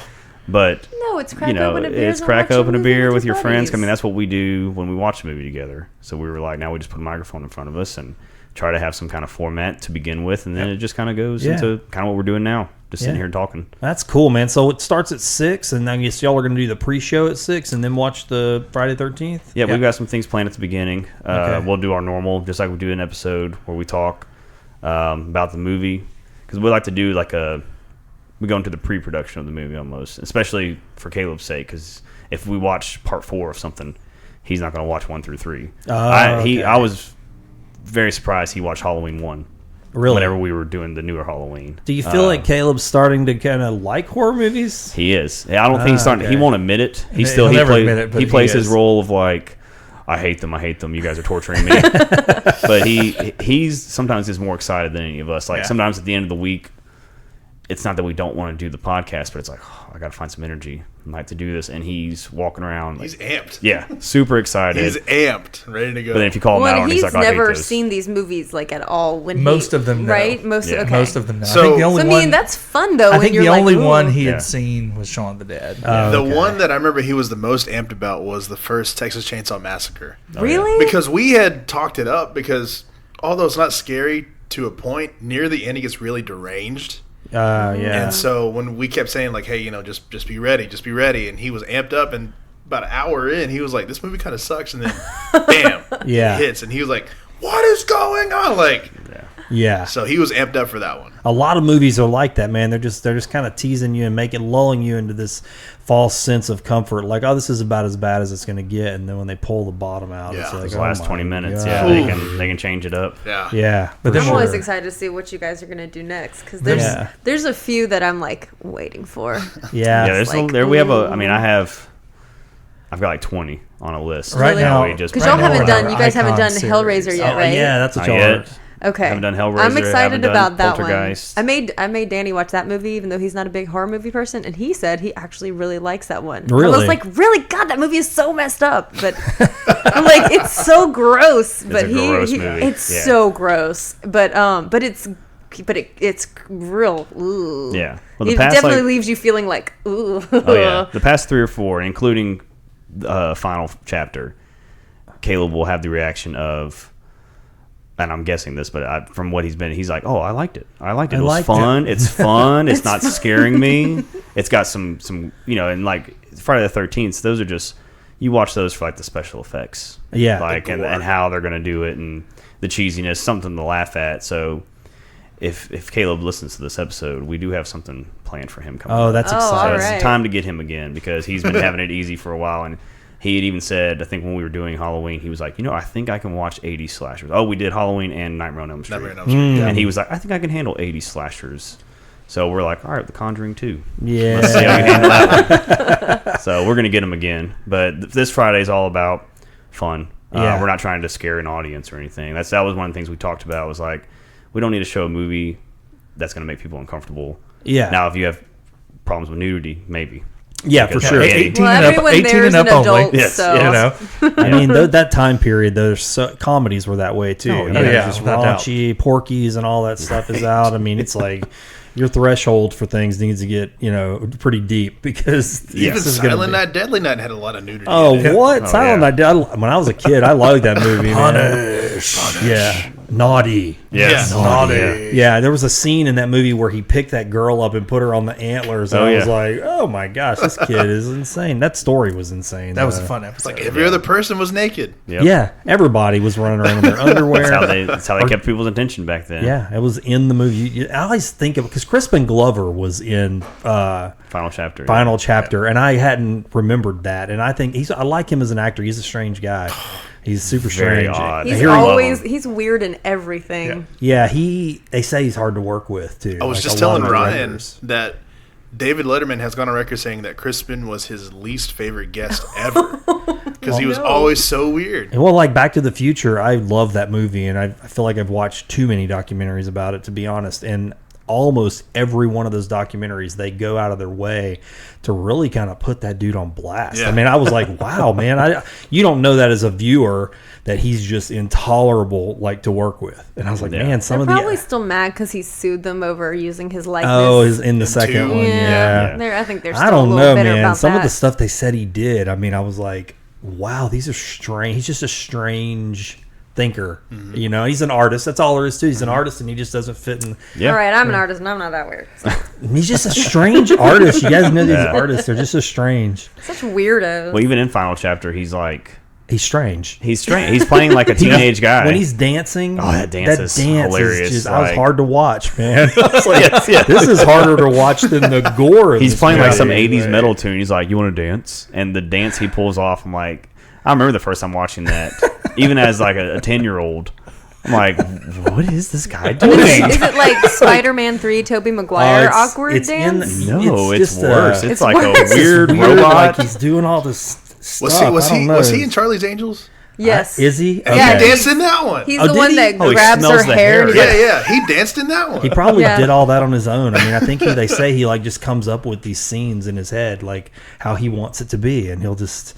The Back to the Future directors were saying that he would just show up in a whole different costume than what they had planned, and he was like, "I'm going to do it this way," and they were like, "That's just not what we have in our vision," and it was just a big difficult. It's not what we're paying you to do. But There's even do one what you scene want. like in Back to the Future, and I went back and watched it after they said it, where his eyes are really red and watery, and they said if you watch that movie now, you'll see he was so angry at us, like furious, and he was crying, mad, and we were like, we got to do the scene, and like he's still got the tears in his eyes from being Jeez. furious.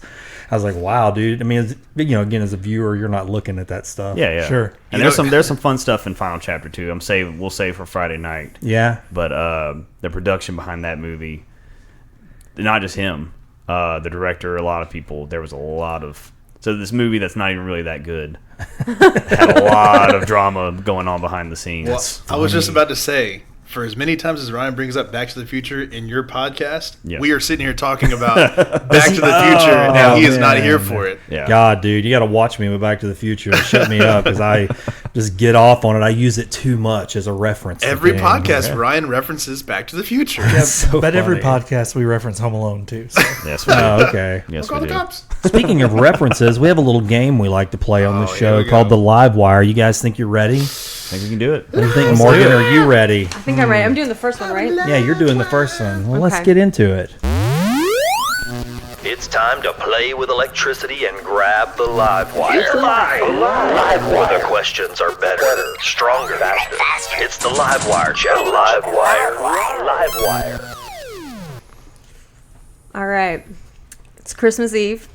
You're really excited because you know one of your parents has just come home from a business trip and they have a special gift for you. They hand you a large ornate box with Chinese symbols and writing on the lid. A sweet, familiar song is coming from the box. You open the lid and there looking back at you is an adorable mogwai. Do you, 1, bring it to your room, make plans to keep it, and name it Gizmo because you've seen Gremlins and you're pretty sure you can follow the rules? 2, pour water on it immediately, order a couple pizzas around 11:45 p.m., sit back and wait for the delivery, and revel in the inevitable mayhem that will soon begin. Or 3, throw the cuddly critter into the microwave immediately for a high power spin, then blend up the gooey remains just to make sure. So, I would, Kevin, what do you do? I'd say 1 because I'm pretty sure I can follow the rules. Think so? But I just know how I things mean, go. Straight into the microwave with that. entropy. I mean, it would break my heart 'cause how cute that little thing Yeah, is. because he's not a gremlin yet. But I'll look at him as he's crying to me and say, I Sorry, know what's bud. coming. I know what's coming. I don't know if I could do it. No? I mean, I just got this gift, so of course I'm going to keep it. What gives it I throwing mean, it away? you don't want to be rude, right? Yeah. So you think you could keep it, Thank you. Yeah, absolutely. even though you know like one Okay, mistake? okay. Let me say this. Any Christmas present, how long have you had it past New Year's? Okay. So it's somebody point. else. Yeah, give it somebody else's problem. Regift. Yeah. Regift the gremlin. Happy birthday. There's no way I could keep it. Not a chance. So 3, throw it in the Oh, microwave. you'd go immediately. Yeah. Wow, man, you guys are pretty. So you'd keep it. Y'all both just. I have ditched too it. many snacks in my house. That thing will start eating after midnight one of these nights, and I've seen the movie. My Yeah. brother's Yeah. the type of guy that would do number 2, though. Really, he's Yeah. like, Yeah. oh, I want to. Let's see what it He does. wants to see the chaos. Anarchist. What about you, Morgan? What do you do? I have like a million animals. Of course, I'd end up keeping that thing. You'd keep and it. then I would end up, but I don't think I'd end up with gremlins. I think I'd end up with like a whole straight up like farm of mogwai with my chickens and stuff. So, Yeah. I don't know. I can't. I don't kill things. It makes me feel bad. I'm the same like, I way. can't even kill the possums that eat my chickens. Like, I end up catching them and driving them out somewhere because I'm like, you guys, stop eating my chickens. It's You really know, rude. that's funny. I think I might be in the second category because not because I want chaos, but because I couldn't kill it. You know, I you'd know be I like, couldn't let's keep just- it because I let's don't just think see I what could happens. follow the rules. I couldn't kill it because I'm like you. I'd go, well, I just don't think I have the heart to do this. So I think I'd just go, well, you know what? I'm just going to order the pizza. I'm just going to let what nature take its course. And if they turn into Survival of the gremlins and they fittest. get killed, that's just what's going to happen. It's not on me. I'm just going to let it play out. Get your hatchet ready. Yeah, get your hatchet ready. Yeah, pour the water on. in your That's right. microwave. That's a pretty good one. Everybody, I like was that one. surprised by some of those answers, actually. All right, so we're going to go for the second live wire question. The Horror and Hops podcast gang has been cast in an upcoming horror film based on classic tropes from the genre. Who on the H&H crew should play these creepy characters and why? 1. The inbred mutant hillbilly with a fridge full of eyeballs and a garland of doll heads around his neck. 2. The sweaty rural gas station attendant with a faded glass eye, teeth the shape and color of corn, and a rattled, flimmy laugh that comes out each time he asks, "Where are you kids headed?" Number 3, the naive milquetoast park ranger that puts on a good front but doesn't know how to read a compass and has never fired a gun and gets the hiccups when he tries to be brave. 4, the cocky, handsome boyfriend who is obviously in the movie for his looks. He's fit, he's tan, he's got the sweet ride. He's obviously not ready for the nightmare he and his friends are about to experience. He's the first to go. 5, the female sidekick friend of the typical apex Hollywood hot girl. Just doesn't think any of the decisions anyone is making is a good idea. She didn't even want to go on this trip. She's the only one with sense and ends up being a total Mary Sue that successfully takes on the mutant hillbilly after all her friends are dead. Well, I feel like Ryan could be 3 through 5. That's what I'm saying, yeah. Like, I think Ryan fits the bill for most of them. So he's the milquetoast, cocky, handsome boy. Yes, Mary Sue. Mary Sue. That's pretty funny. He's not here. You can say whatever you want. Exactly. Too. So who's the inbred mutant hillbilly? That's what I want to know about. I don't know. I'm probably more of the corn tooth guy. Oh, yeah. Gas station guy. Yeah. Sitting there, I have one job and just stand there. You do have that creepy freak eye people thing out. of sleeping That's with your true. eyes Hey, open. give You're us your- probably going to end up with a glass eye. I could be sleeping. You never know. Can you say his line? I'd love to hear it. Where are you kids headed? Let me throw my best raglan on it. Where are you kids heading? There you go. Oh, That's nice. actually scary. Okay, so I'm going to play the race card here. I'm probably the only minority in the group. So they always say that black guys die in the beginning. So I'm probably going to be number 4 since I'll be the first to go since I'm not Cocky, white. handsome boyfriend. I I'm like not that. white. Well, it does say he's super tan.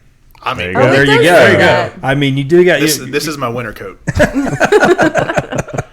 I like that. What about See, you? I would probably be the inbred mutant hillbilly. let the beard grow a little longer. I grow out my hair again. I could play it well. You get the doll heads and the Yeah, eyeballs sure, why and all not? that good So who's stuff. Caleb? The Mary Sue. Yeah, Caleb's the Mary Sue. Yeah. Yeah, the hot girl. For sure. Ryan is clueless. So Ryan's he'd be the park ranger. ranger. Yeah. Oh man, I love those characters. When you That's said awesome. can't read a compass, Ryan popped in my head. Can't read a compass, can't fire a gun. That sounds like a song. Can't read a compass. Can't find a gun. Oh, I like That's this. my gas Sonic station in the song. house. Oh yeah, There's the start of your musical. There it writing is, career songwriting. right there. Yeah, Man, that's good. Kevin John, right there. Kevin John. Kevin John, where you kids heading? That is a perfect name for your first album. Got it. What Got you it down. kids heading? Excellent. All right. You ready for number 3? Here we go. Your visit to the old psychic in the ratchet cabin in the swamp didn't go as planned. She told you you're destined to die by bite, but the type of bite would ultimately be your choice. Do you die, 1, as a zombie sinks its infected teeth into your head, cracking open your delicious brains? 2, as the hypodermic fans of Kiefer Sutherland, fangs, not fans, maybe they're fans, of Kiefer Sutherland drain the salty blood from your neck? 3, as an alien xenophobe's protracted mandible bursts through the loader cage, obliterating your skull. 4, as Hannibal Lecter enjoys your properly prepared liver with a side of fava beans. Or as critters ferociously consume your body from the tips of your toes to the top of your head, leaving no scraps behind. All right, I'm going to go first because I've had 5 days to think on this Oh, one. you had this. That's right. Oh, You had yeah, this that's one. right. Cheater. I want to be eaten by Hannibal Lecter. Yeah, I think that's what I said Prepare too. me up, cook it nice and good, enjoy it as a delicacy. Have a nice Chianti. That's right. Yes, at least enjoy it. Yep. Yeah. I'll take a Kiefer Sutherland Hickey. Right? That's what I was thinking. Yeah, I love the Lost Boys. I was going to go number 2. It's hard for me to pick because they're all really fun. Yeah. I don't think critters starting from your Well, feet. honestly, zombie sounds like a bummer to me. That sounds terrible. When I'm thinking wanna of, come back I'm thinking dead. of Critters. Yeah. You know, the movie Critters. yeah, the movie Critters. And I'm yeah. like, that's fun. Yeah, but if it's one of those things, Mike, if I'm going to come back from something, I want to be a vampire. You know, You don't get to come back. See, we had this conversation on Art with my team, and we were like, okay, This says die by bite. So you're Okay. not getting Not to change. coming back. Everybody was like, oh, I'll be like the sexy vampire thing. And it was like, he's going to drain you dry and leave you corpse. That sounds like the fine. least painful, so that's what I'd go for. That I does. want no pain. I'll let the critters crawl on me.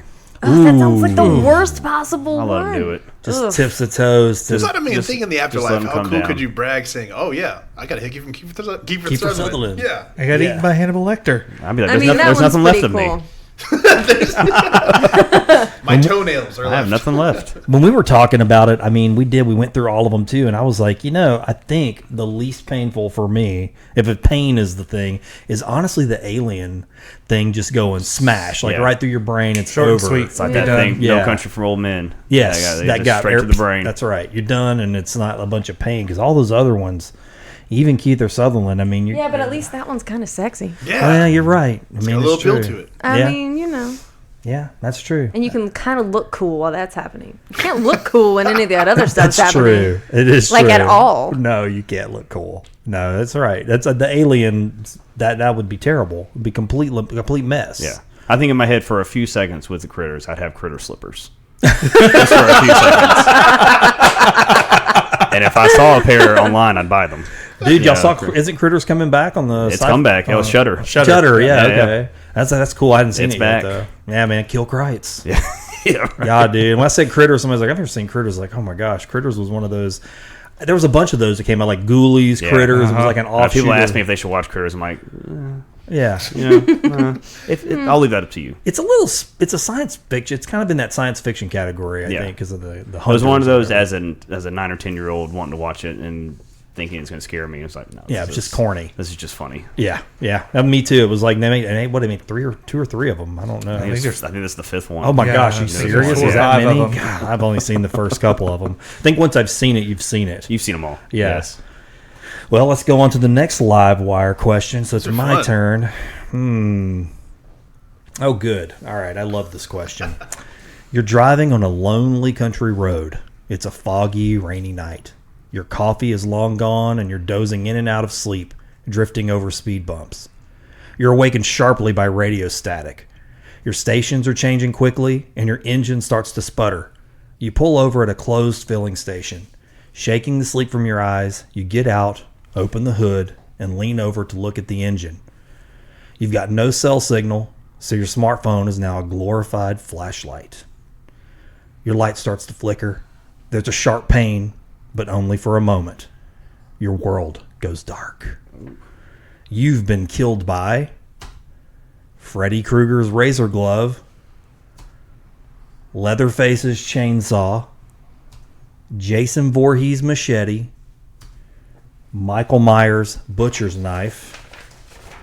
There's one more. Madman Mars's axe. So Well- what does that scene imply to you guys?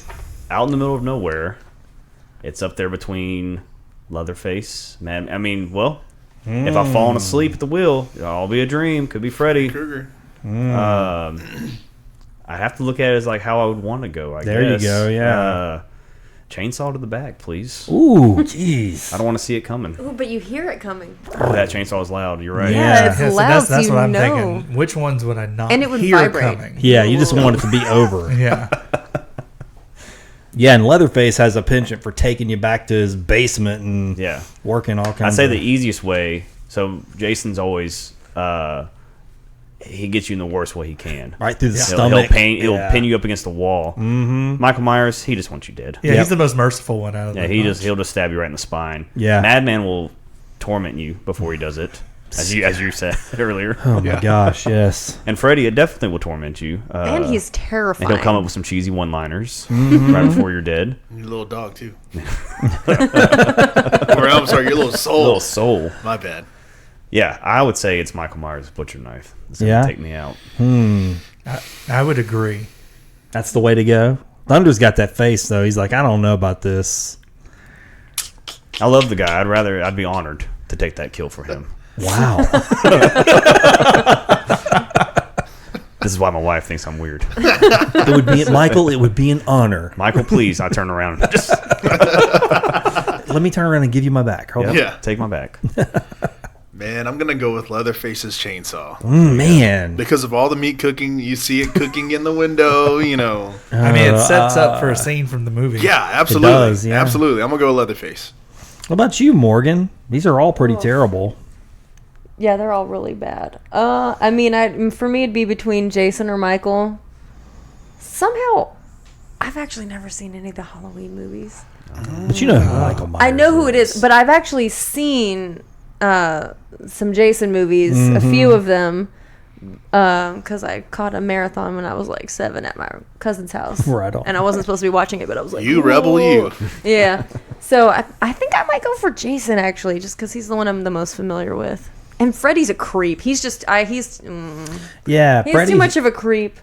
he scared me when I was a kid. Like the first Nightmare on Elm Street to me had a totally different tone than He's those just others. too Absolutely, gross, and there's like the tongue with the phone, and Well, you're I don't scared of like him any at first, of and then that. you get older and watch him, and you're like, oh, he was a child molester. Yeah. Like, oh, he's There's even just weirder. Super Like- creep, like. bleh. Yeah, that remake really played that Yeah, up. They yeah, were big like, time. "Oh, this guy sucks." Yeah. like please. Like, it's not as fun as the other Freddy's. Yeah, no, they seem like all the remakes they take that tone, like, oh well, what if it was More real? serious, more yeah. serious. Like put some. The newer Halloween pulled it off. Mm-hmm. The reboot of Friday the 13th, where it wasn't awful. I actually liked that movie. Yeah. That's actually I'm a big Morgan and I. Y'all maybe not fans. I don't know. Supernatural, the TV show. I've seen some episodes. Oh man, I love that. Danny's Show. a big fan of me. there's just I'm too more many of a- seasons I'm for more me to of a catch up Buffy on fan, now. but I like the first 5 a lot, Yeah. and then Danny likes all of them. I like all of them, but the first 2 or 3 are for sure like they're in that fun. category. But yeah, that's what I was thinking earlier. Was like, who would we call? I was like, man, you should have had like Sam and Dean on. If you have them Dude, on the speed dial, the fun thing about that show is the cheesy blood splatter all the time. yeah, Like, they it's- kind of play all those but horror it's tropes. fun It's and silly. I always wanted It's to watch fun. the show because as a teenager, like that's what I said I was going to do. hunt evil. I watched the X-Files all the time. I watched Buffy. I was like, Dude, it's I'm my gonna take favorite show. them down. I would get books from the library and find these random books that are like ghost hunting books. Mm. Never followed through with any of it because once you start thinking about it, it's like that's scary. Yeah. Well, see, that's why I like that Friday the 13th movie because Jared Padalecki's in it, and when it Oh, came is out, he? yeah, Oh, I didn't know that. when it came out, he and Jensen Ackles both had 2 horror movies out at the same time. Jensen Ackles did a remake The of Valentine My Bloody one? Valentine. Yeah, Yeah, remember that's that. right. So I haven't Michelle seen and I that, went but I and knew saw them about back it. to back, and I was like, "This is kind of weird." We didn't like the Jensen Ackles movie, but we really liked that one because it kind of felt like it was Sam from Supernatural going to fight Jason. It was And good. Yeah, and he fought It was a him good too. movie. I was like, Yeah. "Hey, he's actually like this isn't just like he's a victim. He's like Right. big guy. That was a big dude playing That was Jason. Derek Mears. Yeah, He is what 6'4", 6'8". He's huge. He's huge, man. That's the only Jason he played, but I know I've heard interviews with him, and he said as soon as they want to make another one, he'll sign up for it. I wish they would have because I liked Yeah. the menace of the character in that. It was just sort of like a shark, like real aggressive. It was different than the old ones. It just had a vibe to it that Yeah. I liked. It was still felt authentic to some Yeah. degree. Yeah. Now I thought the same thing would happen with the Elm Street reboot. And, too. And I love that actor. I'm blanking on his name right now. He's Casey from Bad News Bears. Yeah, he played Rorschach, Rorschach. in Watchmen. It'll come to me 5 minutes from Man, now. I can't think of his name either. But he's a really, really good actor. yeah. And I think it's one of those things. I think either he tried too hard or the direction pushed him too hard. But yeah, like you said, it pushed that child thing a little too much, and then like it was just too serious. Yeah. And granted, like I think that's what they wanted because they were like 2 through 6, Got or campy. so It was cheesy. cheesy, yeah. But then when you watch that one, you're like, I missed the cheesy. Well, you know, I even thought that on It. If I can segue, I think I even talked about this on one of our side pods. I just finished watching it, and as when I watched the old It when I was a kid, but this one they morphed the timeline to where the kids are from the 80s instead of from The 50s. yeah. Yeah. So there was a lot of that 80s memorabilia in there, and as I'm watching that movie, about halfway through, I was like, you know, either whoever wrote Nightmare on Elm Street, The Dream Warriors, totally riffed off of It. And I was sure. thinking that when I was watching it, and then there's the scene in the movie where the marquee of the movie is Nightmare on Elm Street 5, and then there's a big poster, and I said, okay, they're kind of like letting them know, hey, you guys kind of stole the plot from It for this movie. Right. But I never even caught that when I was a kid, you know, that Freddy is Pennywise. I mean, Pretty much, yeah. essentially Yep. he has the Nightmare. same powers. It's the same Feeds off of your fear. Yeah, it's total same model. Yeah. But Nightmare on Elm Street 1 was pretty freaky. I thought it was. I mean, it was kind That's of the one with disturbing. Johnny Depp, right? Yeah. Where he's wearing the little Half shirt. tiny Little bitty shirt. half shirt. Yeah. Yeah, The dude, ghost- I remember the scene that scared me the most was the scene where, and obviously they're all nightmares, but it's when he's in the alley and his arms are getting Oh longer. yeah. And she's like, "Oh God," and he's like, "This is God," and he cuts Oh, yeah. his finger off and starts starts squirting. I was like, "What are my parents watching?" I was like, I didn't even know what I was looking at. You know, it was What is wrong wild, with you man. people? God, you still have another live wire question. All right. Oh yeah, okay. Jackie Earl Haley. All right. Jackie Earl Haley. his Thank name. you. Yes. So, rank these sci-fi horror fusion flicks in order from fave to least. Okay. 1, Predator. 2, Alien. 3, The Terminator. 4, John Carpenter's The Fly. 5, Scanners. 6, Reanimator. And 7 is you get to pick your own. Yeah, what did we miss? That's an interesting genre. Sure. Sci-fi horror, yeah. Yeah, because I mean, sometimes some of those movies people wouldn't consider horror, like Predator. Is that horror? But it's awesome, is what it is. Yeah, I mean, it toes the line for sure.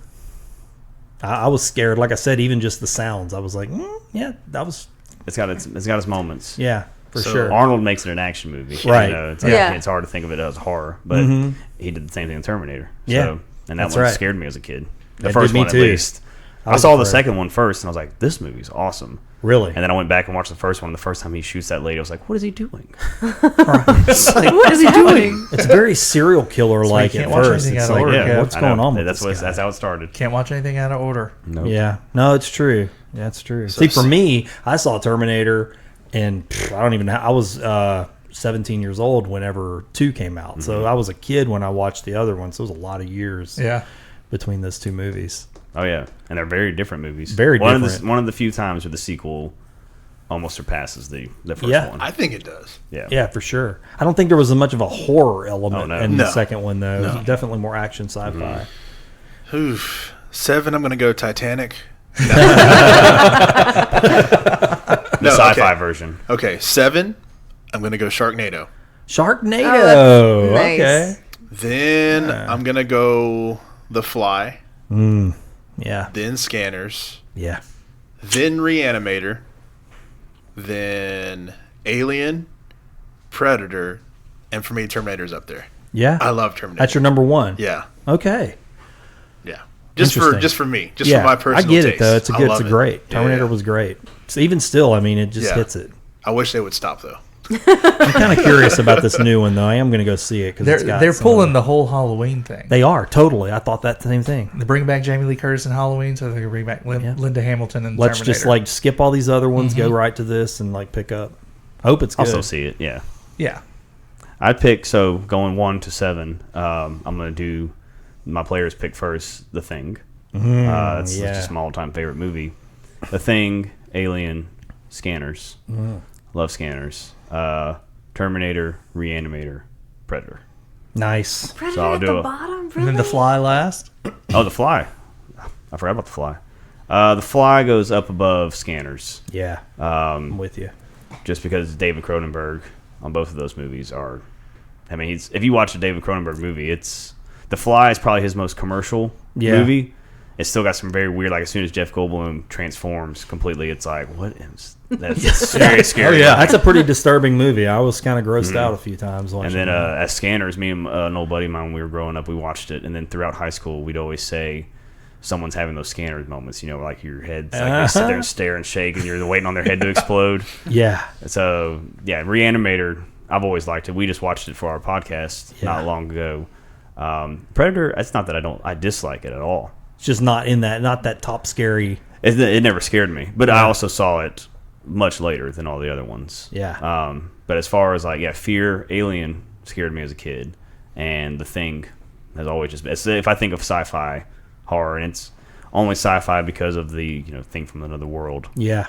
I like The Thing Thing. too. That's one that's up there for me. I like that movie a lot. Yeah, it's great. Very good. I even movie. like that the remake with the little the, prequel Yeah, thing they I did. thought it Yeah, was all right. It It was wasn't good. bad at all. Yeah. All right, I'm gonna go number 7, Predator. Last Yeah. place. It's not that I don't like it. It's just Sorry, Morgan. So good. Number 6, Scanners. Number 5, Reanimator. Number 4, Terminator. Number 3, The Fly. Number 2, and it's not scary. It's just I like this movie. They Live. Oh, yes. We were just talking brought about it that. up. It's a great We were just movie. talking about it this past weekend. Yeah.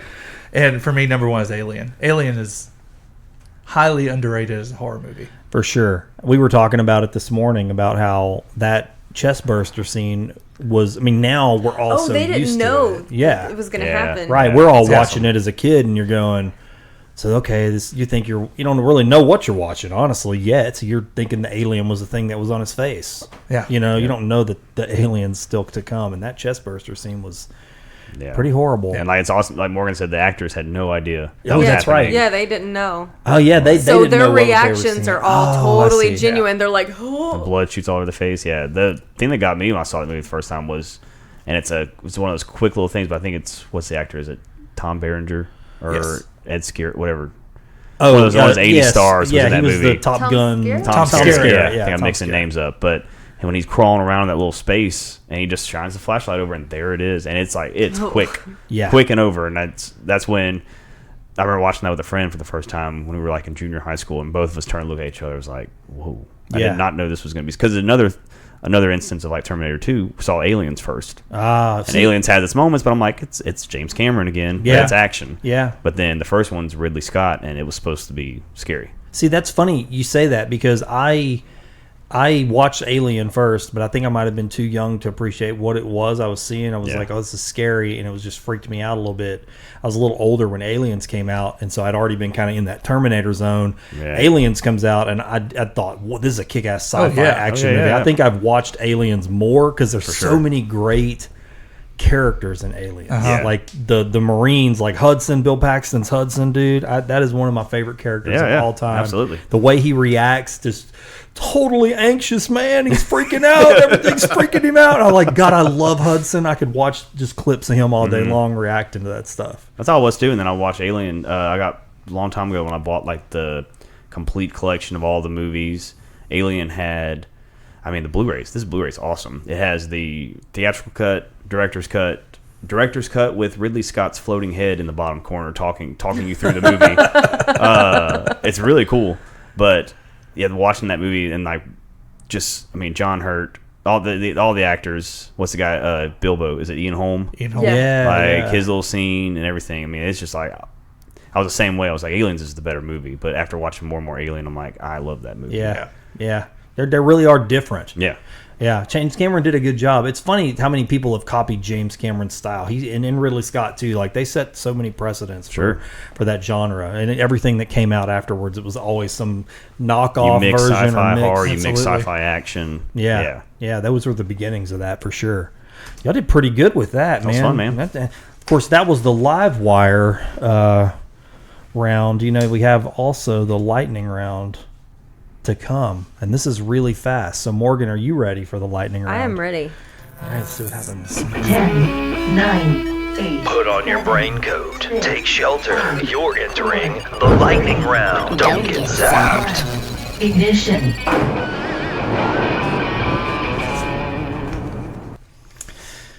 Okay, Morgan, So you who's want to starting kick? this You're off? going to, I'm gonna- yeah, we're going to ask you a series of rapid fire questions. No time for discussion. Just All right. one at a time. Just make your choice, and we'll go. Morgan, you can go first. Okay, Christine or the Green Goblin rig from Maximum Overdrive? Christine. Christine. Maximum Overdrive. Yeah. Rosemary's Baby or The Exorcism of Emily Rose? Rosemary's Baby. Rosemary's Baby. Rosemary's Baby. Oh, okay. 3 for 3. Okay, It or The Thing? The Yeah. Thing. The Thing. It. Yeah? I'm going to go Okay. One It. I hated that. That was hard. I saw your face. That's the first one I felt torn on. Yeah. I'm He's like, like, oh. The Thing. He said it real soft, too. Yeah, the The thing. Thing. You didn't want to, like, you didn't want I've said it like to 5 hear. times this podcast. Yeah, I mean, it is. I You had had brought to it up back a it bit. up. Pumpkinhead or Rawhead Rex? Pumpkin. Pumpkin. Pumpkinhead. Wow. Okay. This one's tougher, though. I don't know. I don't think this is tough at all. Practical special effects or computer generated effects? Practical special effects. All day. Yeah, me too. Practical, Yeah, for sure. absolutely. Definitely. Last House on the Left or The Haunting of Hill House? The Haunting of Hill House. Haunting of Hill House. I'll go Last House. Yeah? Wes Craven. Yeah. Okay. I liked The Haunting of Hill House, though, but I liked Last House on the Left, too. It was good. All right. Evil Dead the original or Evil Dead the remake? Original. Absolutely the original. Oh, Thunder doesn't know. I'm going to go remake. Yeah? I'm going to go remake. Ooh, it was disturbing. Yes, that's the reason why I'm going with it. Yeah. In comparison, I would go with the original, but the remake was disturbing. Yeah. Vampires or werewolves? Werewolves. Vampires. Vampires. Vampires. That's like a throwback to your show. You have to go listen to their podcast to know why that's funny. Just listen to all that. It's funny. From Dusk Till Dawn or Dawn of the Dead? Dawn of the Dead. Dawn of the Dead. Ooh, God, unanimous and insane. Man, that was like quick. I'm interested about this one, though. Linda Blair or the Blair Witch Project? Linda Blair. Blair Witch. Yeah. Yeah. You I rebel. like The Exorcist, but Blair Witch is a really good movie. Yeah. That kind of changed things, too. I wasn't into was that I a... mean, it one. was one of those movies. I know we're in a lightning round, but is that movie? I watched it with my dad. I remember we rented it, and it was like, this is gonna be scary. And the only thing that scared me is the last 10 seconds. Yeah. He's in the corner. But whenever I turned the lights off to go to bed, it was like I don't want to go to sleep. Yeah. You know, It was that feeling of, was this real or not? Yeah. Yeah. Yeah. You know, another movie did that to me, and I'm trying to think of the name of it. And it was a horror movie. God, what was it? It had, what's her name? Jovovich? Is that her last Mila name? Jovovich? Mila Jovovich. Oh, The Fourth Kind. Fourth Kind. That was a scary movie. That Bro, movie was real creepy. Scared me to death. Yeah. I didn't know that was When one they're doing that, those side by side things, Yes. and then the last 5 minutes when she's convulsing on the couch, whatever Bro. was going on with her, I was like, I don't want to watch this. we anymore. looked it up as soon as we got through. I gotta look this up. Mhm. Is this real? Yeah, is this real? Pretty sure they that did- movie is why I'm so obsessed with barn owls. I like to. I paint yeah. a lot of Yeah. barn owls because they're just creepy. Well, that 20-second shot of just the owl staring at the camera is Yeah. like, Yeah, dude. what is I this? thought this was going to be like an X-Files, like, Me too. Fire in Oh, the yeah. Sky type movie. That movie scared the bejesus out of me. Yeah. Oh my god. Yeah. That movie is terrifying. It is terrifying. because I didn't know what to expect, and then when he wakes up and he like puts his hand into that thing, and there's a dead something in it. Oh, I don't know, something about that. I was like, oh my god. Yeah, you think these movies are going to be like, oh, it's going to be space. You hear Alien, and you think it's going to be space and stuff. And Oh, that movie sci-fi is so and, dude, scary. yeah. No, but that Fourth Kind movie freaked me out. I was like, very anxious feeling the whole time, Yeah. and I didn't know where it was going, and it was just got into this weird territory for me. Like halfway through, like the middle of it, I was thinking in my head, I was like, okay, I don't know if it's real or not, but it's cool. Glad to know I wasn't interested. alone. But yeah, that's one of those movies with the last 5 to 10 minutes was just like, oh, I'm ready to turn this off. Yeah, Like, well, it it had got- that it Blair got Witch crazy. effect. Like, you are left to go, we've showed this footage that we found. This is pieced together, and you're Yeah. going, hang on a second, was it? Because I'd never seen anybody do that side by side before. Right. Have you seen it, Fourth Kind? Mm-hmm. Yeah. Oh, that's the barn owl. That's where you Yeah. got it. Okay. Yeah. Yeah. Yeah. It freaked me out, man. Yeah, was I had to like, say this Blair is- Witch there too because seeing the movie, we all remember the Scholastic book fairs. Yeah. I used to get like Goosebump books and X-Files books Yeah. from there, and that was like what I read as a kid. And they actually produced, I guess, for young adults, but it was a Blair Witch book series Really? about the cousin of Heather, which is the girl in the movie. Yeah. He tries to go in to investigate what happened, and so Sounds he like a goes to the bad town. The books were I don't think that's terrifying. smart. Like I read Stephen King as a kid, and I Yeah. got freaked out. But those Blair Witch books were so scary, and I mean, I think it was up until a couple of years ago. I watched it again, and it's more enjoyable now that I know what I can appreciate it a little bit more being Yeah. older. But still, that last few minutes when they're walking through that creepy house, it scared me even more. I was like, because I knew what was coming, and I'm still Yep. just like, man, Yeah. it's just creepy feeling. The way they captured that is very good. I feel like that about books. When I was a kid, I was the same way. I would read Stephen King stuff, but I had a lot of the movies I had watched prior to it. Because when I was younger, I thought Stephen King just a guy who made movies. Yeah.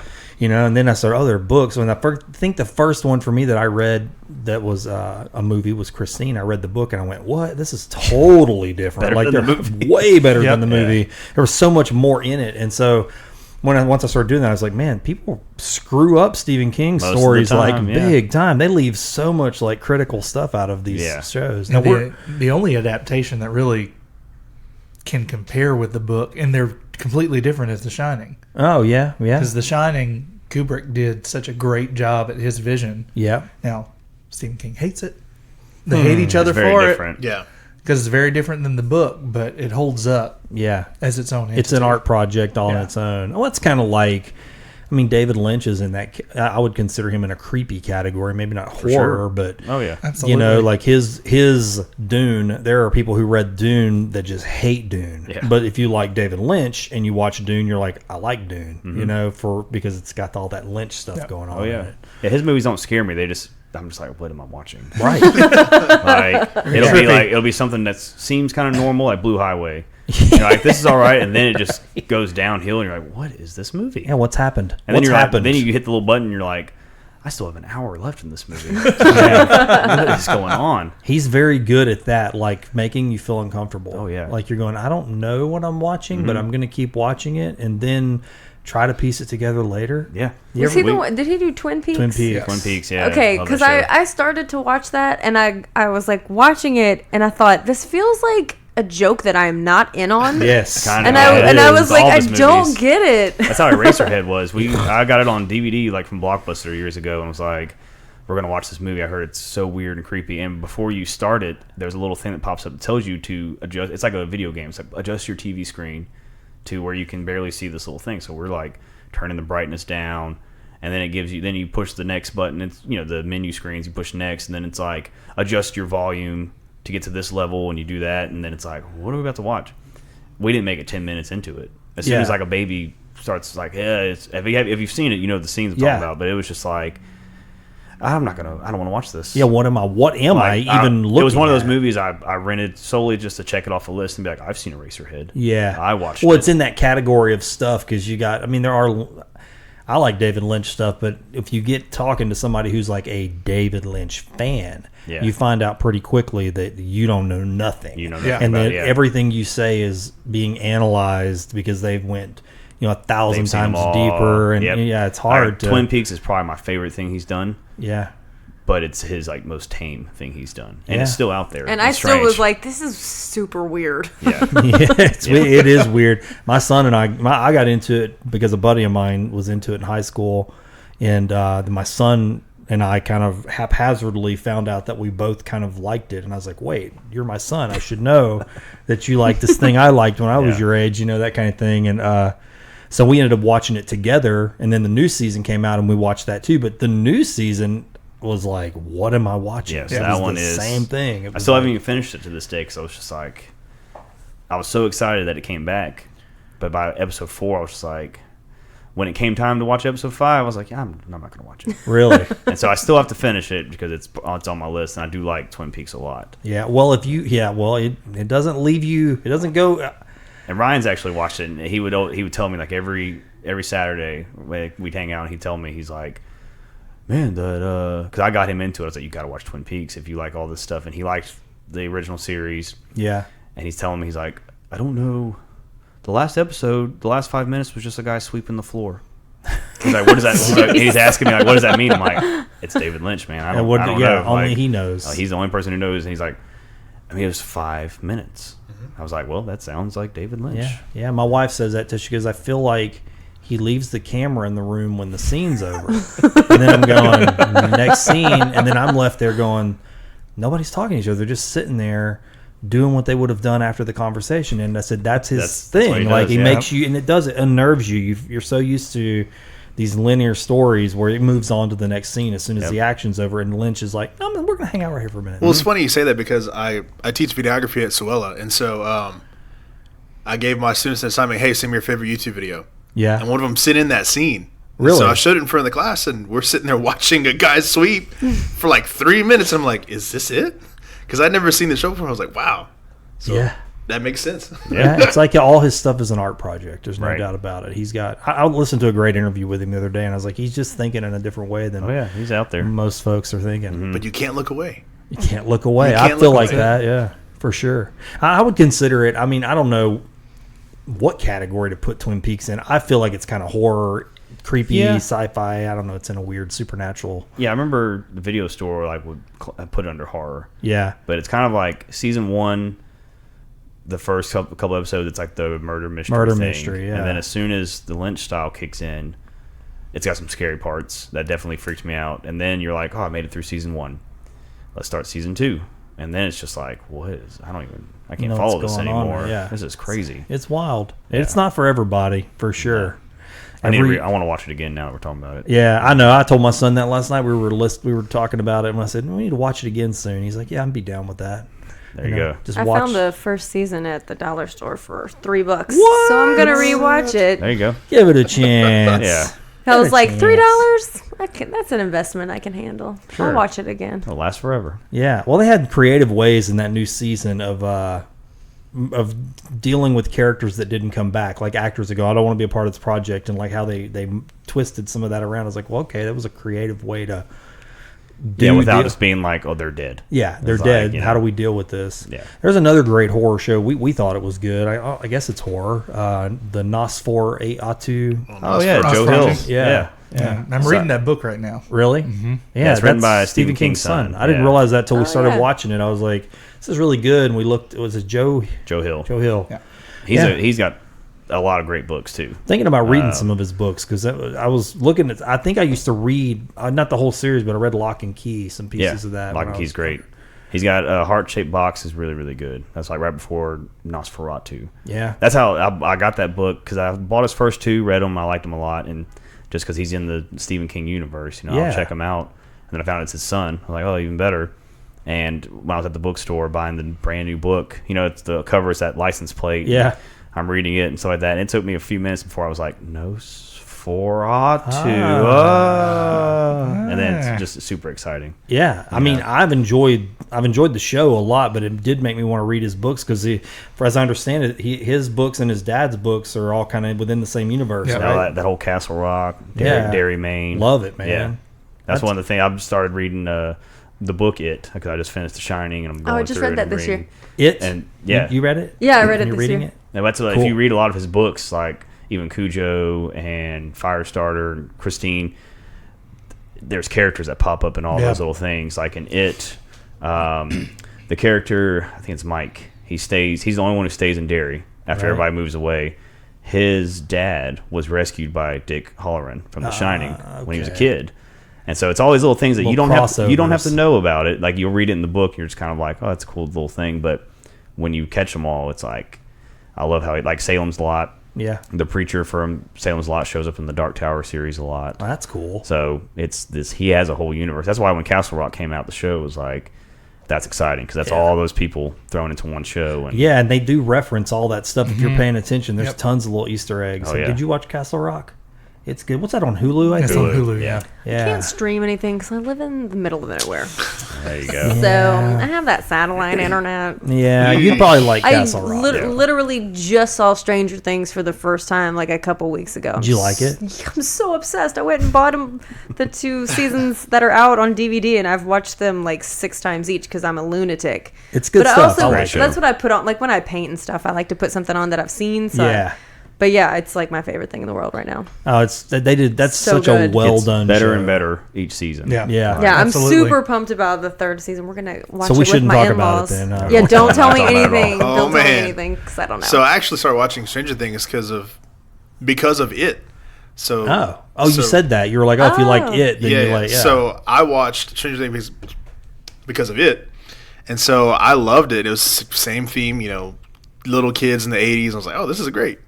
So it was kind of the opposite of Caleb, where he watched it because of Stranger Things. I watched Stranger Things That's because of interesting. it. Yeah, That's interesting.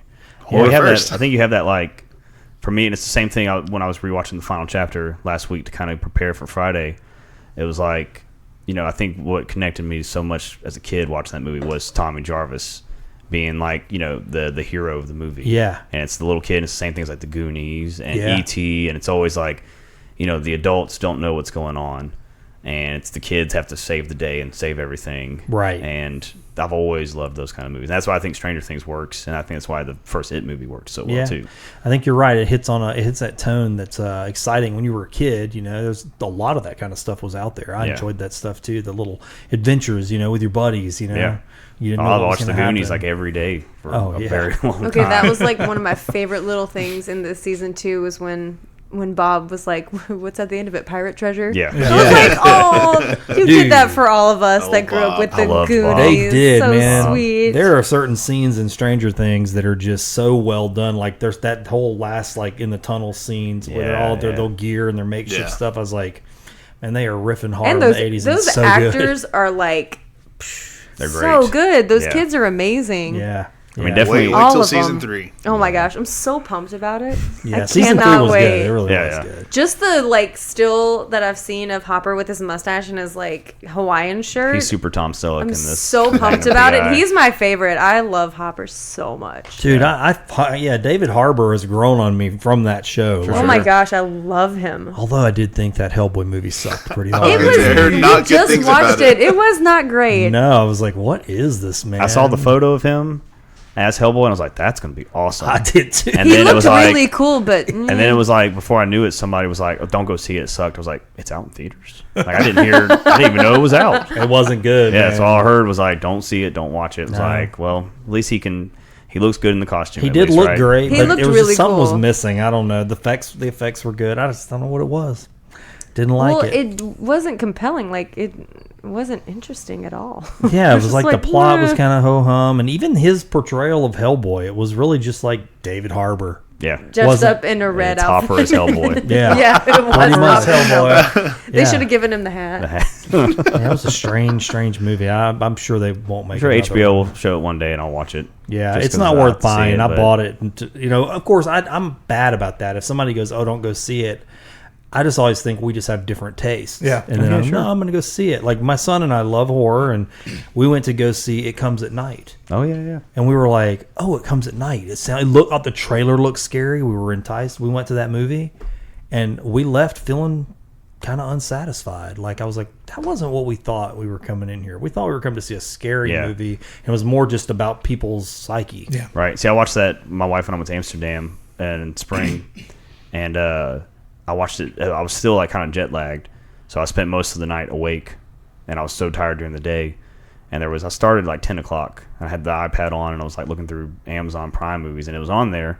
And I like Joel Edgerton, Yeah. so I was like, I'll watch this movie. And I heard it was scary. And yeah, nothing. It reminded me of The Shining a lot, and that's what I talked about Yeah, earlier, the yeah. psychological kind of horror thing. But by the time it was over, I think the time here, it was like 3 a.m.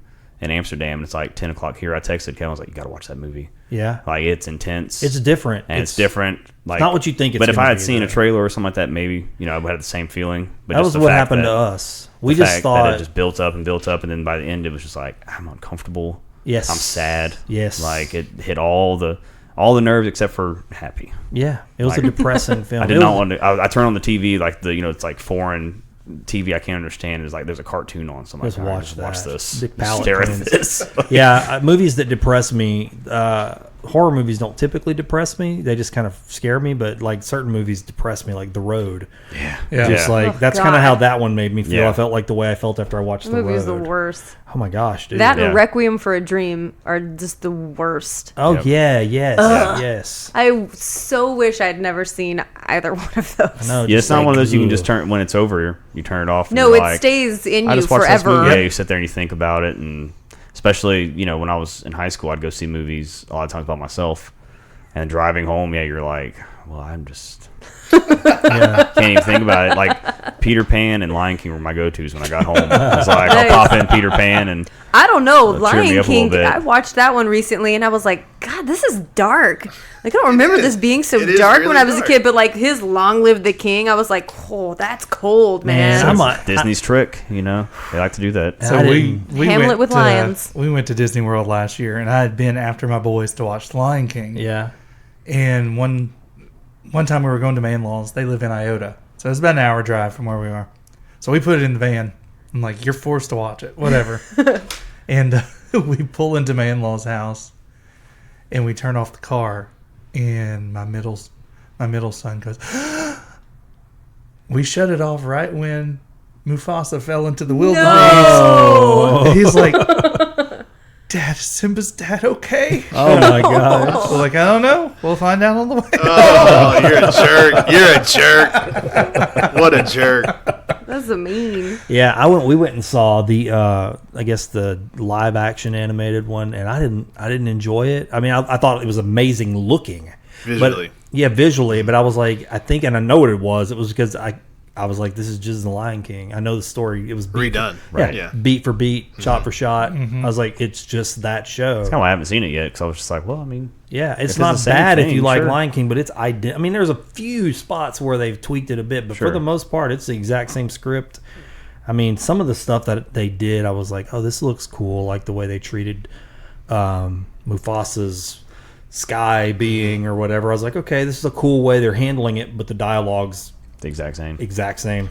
I just can't. I need Jeremy Irons' Scar. Dude, Oh, I know. It wasn't Jeremy the same. Irons is a treasure. Yeah. Yeah. His voice is just like Yeah. Yeah. amazing. Disney's just doing that. They're on that rip right now. I'm kind of getting to where I just got. I'm not gonna watch it. It's no interest in Aladdin. Yeah, I don't. I just haven't had those feelings, you know. I don't know. I did getting back onto horror stuff though.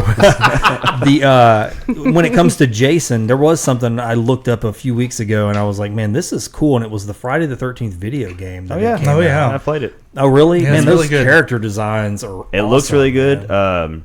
It's one of those games. I bought it the day it came out and was Yeah. wanting like an immersive like storyline. Yeah. And it's just one of those online kind of.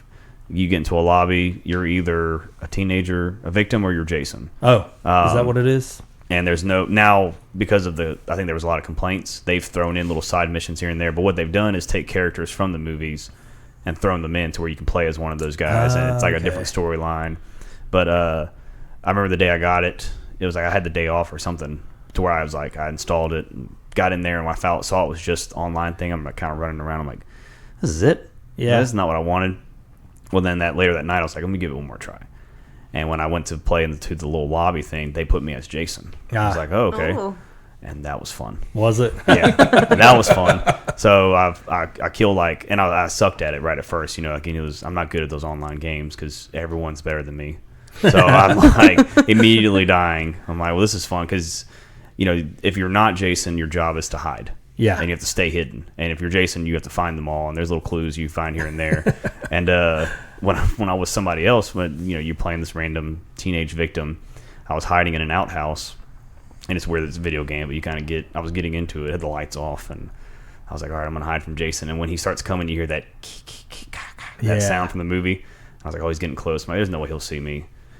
Saw me, and I'd literally jump and scream. And, you know, the PlayStation button where you hit the home button and it goes away. I was out. I was like, I'll wait till the lights come on and play this game. funny. Yeah, it's fun. I mean, it looked visually, the game looks awesome. Yeah. Yeah, some of those character designs, the one that I thought was the neatest was they have designed him what he would look like if he came back from hell. Yeah, yeah. And I was like, whoa, this is some neat looking stuff. It is really neat. You can pick the Jason you want from each movie. They have the sack head. Yeah. You know, they have the I think it's Manhattan, where he's just like a swamp man. He's got chains and everything like that. Yeah. And so it's interesting. That's But cool. It's fun. It's one of those. I wish they would make more horror video games that, you know, like Silent Hill. I can't play too much. I've never played it's it. but I know it's terrifying. scary. There's some that are just too much. Now, sometimes you just want to have fun and Yeah. a nice little storyline. Like the Last of Us Mm. is a great horror video game that's got a really good storyline, and it's kind of like in the world zombie kind of things. Yeah. But the video games are getting really good about like throwing in emotional things. Like the first 10 minutes of Last of Us, if you're not crying, you don't have a soul. Golly, It's man. like it's tough. Like you play through this thing and you're playing and playing. The next thing something happens, and you're like, "What is this? This is heavy." Yeah. Like for a video game. So you're invested at that Yeah, oh point. yeah. So anytime a horror video game comes out, I'm definitely like, I've got to try it out. Well, that Going seems on, like play there's it. that trend. I mean, you know, they make a game, they're going to make a movie. It's like Yeah. that was Resident Evil. There was all that Sure. just came from those games. Which I mean, that's another one that kind of is action horror sci-fi. I mean, it's a zombie show. I didn't really I've only seen like 2 of those movies, and I wasn't a big fan. And I'm not a fan of to where when the 3, 4, 5, and 6 came out, I was like, I gotta see. They're it. all kind of the same. Yeah. Yeah. I mean, it's just bigger It's monster. kind of like a zombie action movie. Yeah, like World War Z was Yeah. kind of like that. Just there's tons of zombies. Yeah. I'm kind of burnt on zombies. I just feel like I started watching this weekend. The Dead Don't Die. Oh, yeah. Yeah. And have y'all seen it? No, No. I know it just came out. I'm not finished with it yet, so I'll be quiet. But I'm waiting to get into it. Like something's not hitting it for me, and I don't know why. I think I was expecting it to be like Shaun of the Dead, and there's something different about it. I love Adam Driver and Bill Murray. Yeah, so, Adam Driver. What Adam Driver? Somebody Just posted. the way he says ghouls makes me laugh. And Dude, I love him. He's great. He's turning out to be one of those people that I look for. I'm like, oh, he's in it. Let's go check that out. I'll watch it. Speaking of checking things out, so people this weekend, they need to come check you guys out at Crying Eagle. Yes, just please. to recap, 6 to 10, right? 6 6 to to 10. 10. Yep. Yep. So go head upstairs. 18 to and the- up. It's no cover. Yeah, free. Oh, Free. nice. You know, you Free event. obviously buying your beer and everything like that, Yeah. but we will be doing giveaways too. We got a little trivia planned. Cool. We'll be giving away beers, giving away gifts, all that kind of stuff. So It's gonna be fun. But yeah, if you've listened to the podcast, it's just that, but in person. And your podcast is Horror and Hops Podcast.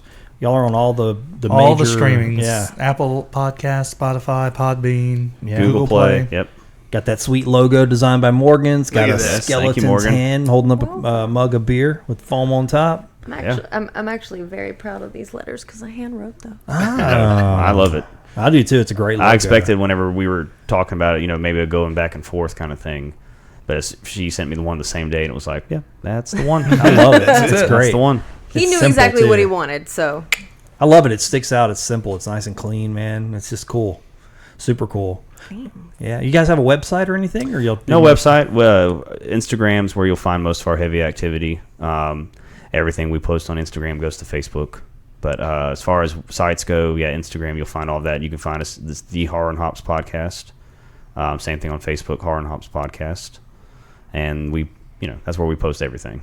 Yeah. Well, it's great. I'm enjoying it. I've still got some episodes to go, but how often do y'all put episodes out? Is it sort of Once a month. Once a month. Yeah, we Okay. started out going heavy. We were real excited, and then life caught up, and we realized when we try to throw them in as often as we can, it kind of suffers, at least on my part, as far as researching the movies, the desire to be there. Sometimes, sometimes you just want to stay. You get one day off a week, you want to stay home, but we try to do it, as friends, and all do this thing for fun, and then before you know it. So when we stretch it to once a month, it does. But we do have kind of plans to start getting more out there, and so we'll see where that leads us. Yeah. But as of now, we do the first Monday of every month.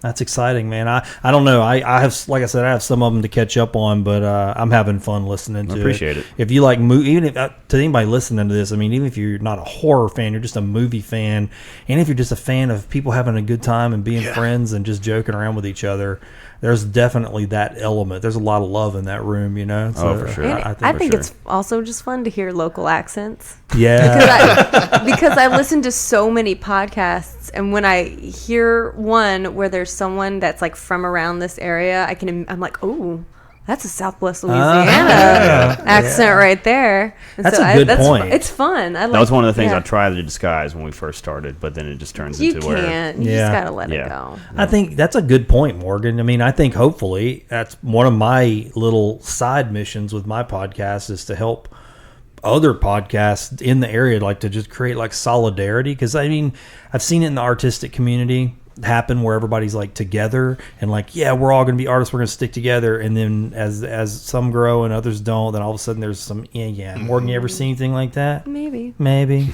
So I thought, that could happen with podcasting community because you're seeing them pop up sure. and it's like, they got more listeners or they're doing this or they got that guest or they're doing, I'd go, we don't need that. No. Right. We need to have like total solidarity, make it a really robust community, help each other do things together. I Well, think we're glad to that's, be on here because I like everything you've done so far. Well, thanks. And I like the stuff you do. And we even talked about it, like, I think we all kind of got started around the same time. We did. too. I think it was funny like enough. right at It's the like same because time. right when we started, it was like, there's another local podcast. Let's check it out. And have some other friends of mine who do a podcast, Super Media Bros, and they're into like hundreds of episodes deep. And Wow. they're Oh, wow. really funny guys. They're local? I think so. Lake Charles and Sulphur. Oh, wow. Okay. I have to check that one out. Richie Willis, and I'm sorry I don't know the other guy. I know Richie. Yeah. So, but I found their page through Richie. Okay. And they're a funny guy. They're a bunch of nerds like us who just sit and talk about movies and whatever they want to talk about. So it's great. But knowing that, it was like, well, we can do this. I mean, like, we can sit in a room and just talk. For sure. But I remember whenever we were talking about being on here, Caleb even asked, he's like, well, doesn't he promote like people doing good things in the Well, neighborhood? Yeah. I was like, yeah. I was like, absolutely. He's like, well, what do we do that helps the neighborhood. I was like, we make people laugh. That's right. We try to. And Yeah. as long as, we're not sitting there telling you to watch this movie so you can get inspiration to go out and murder. We're doing the opposite. We're trying to show you that it's movie magic and movies are fun.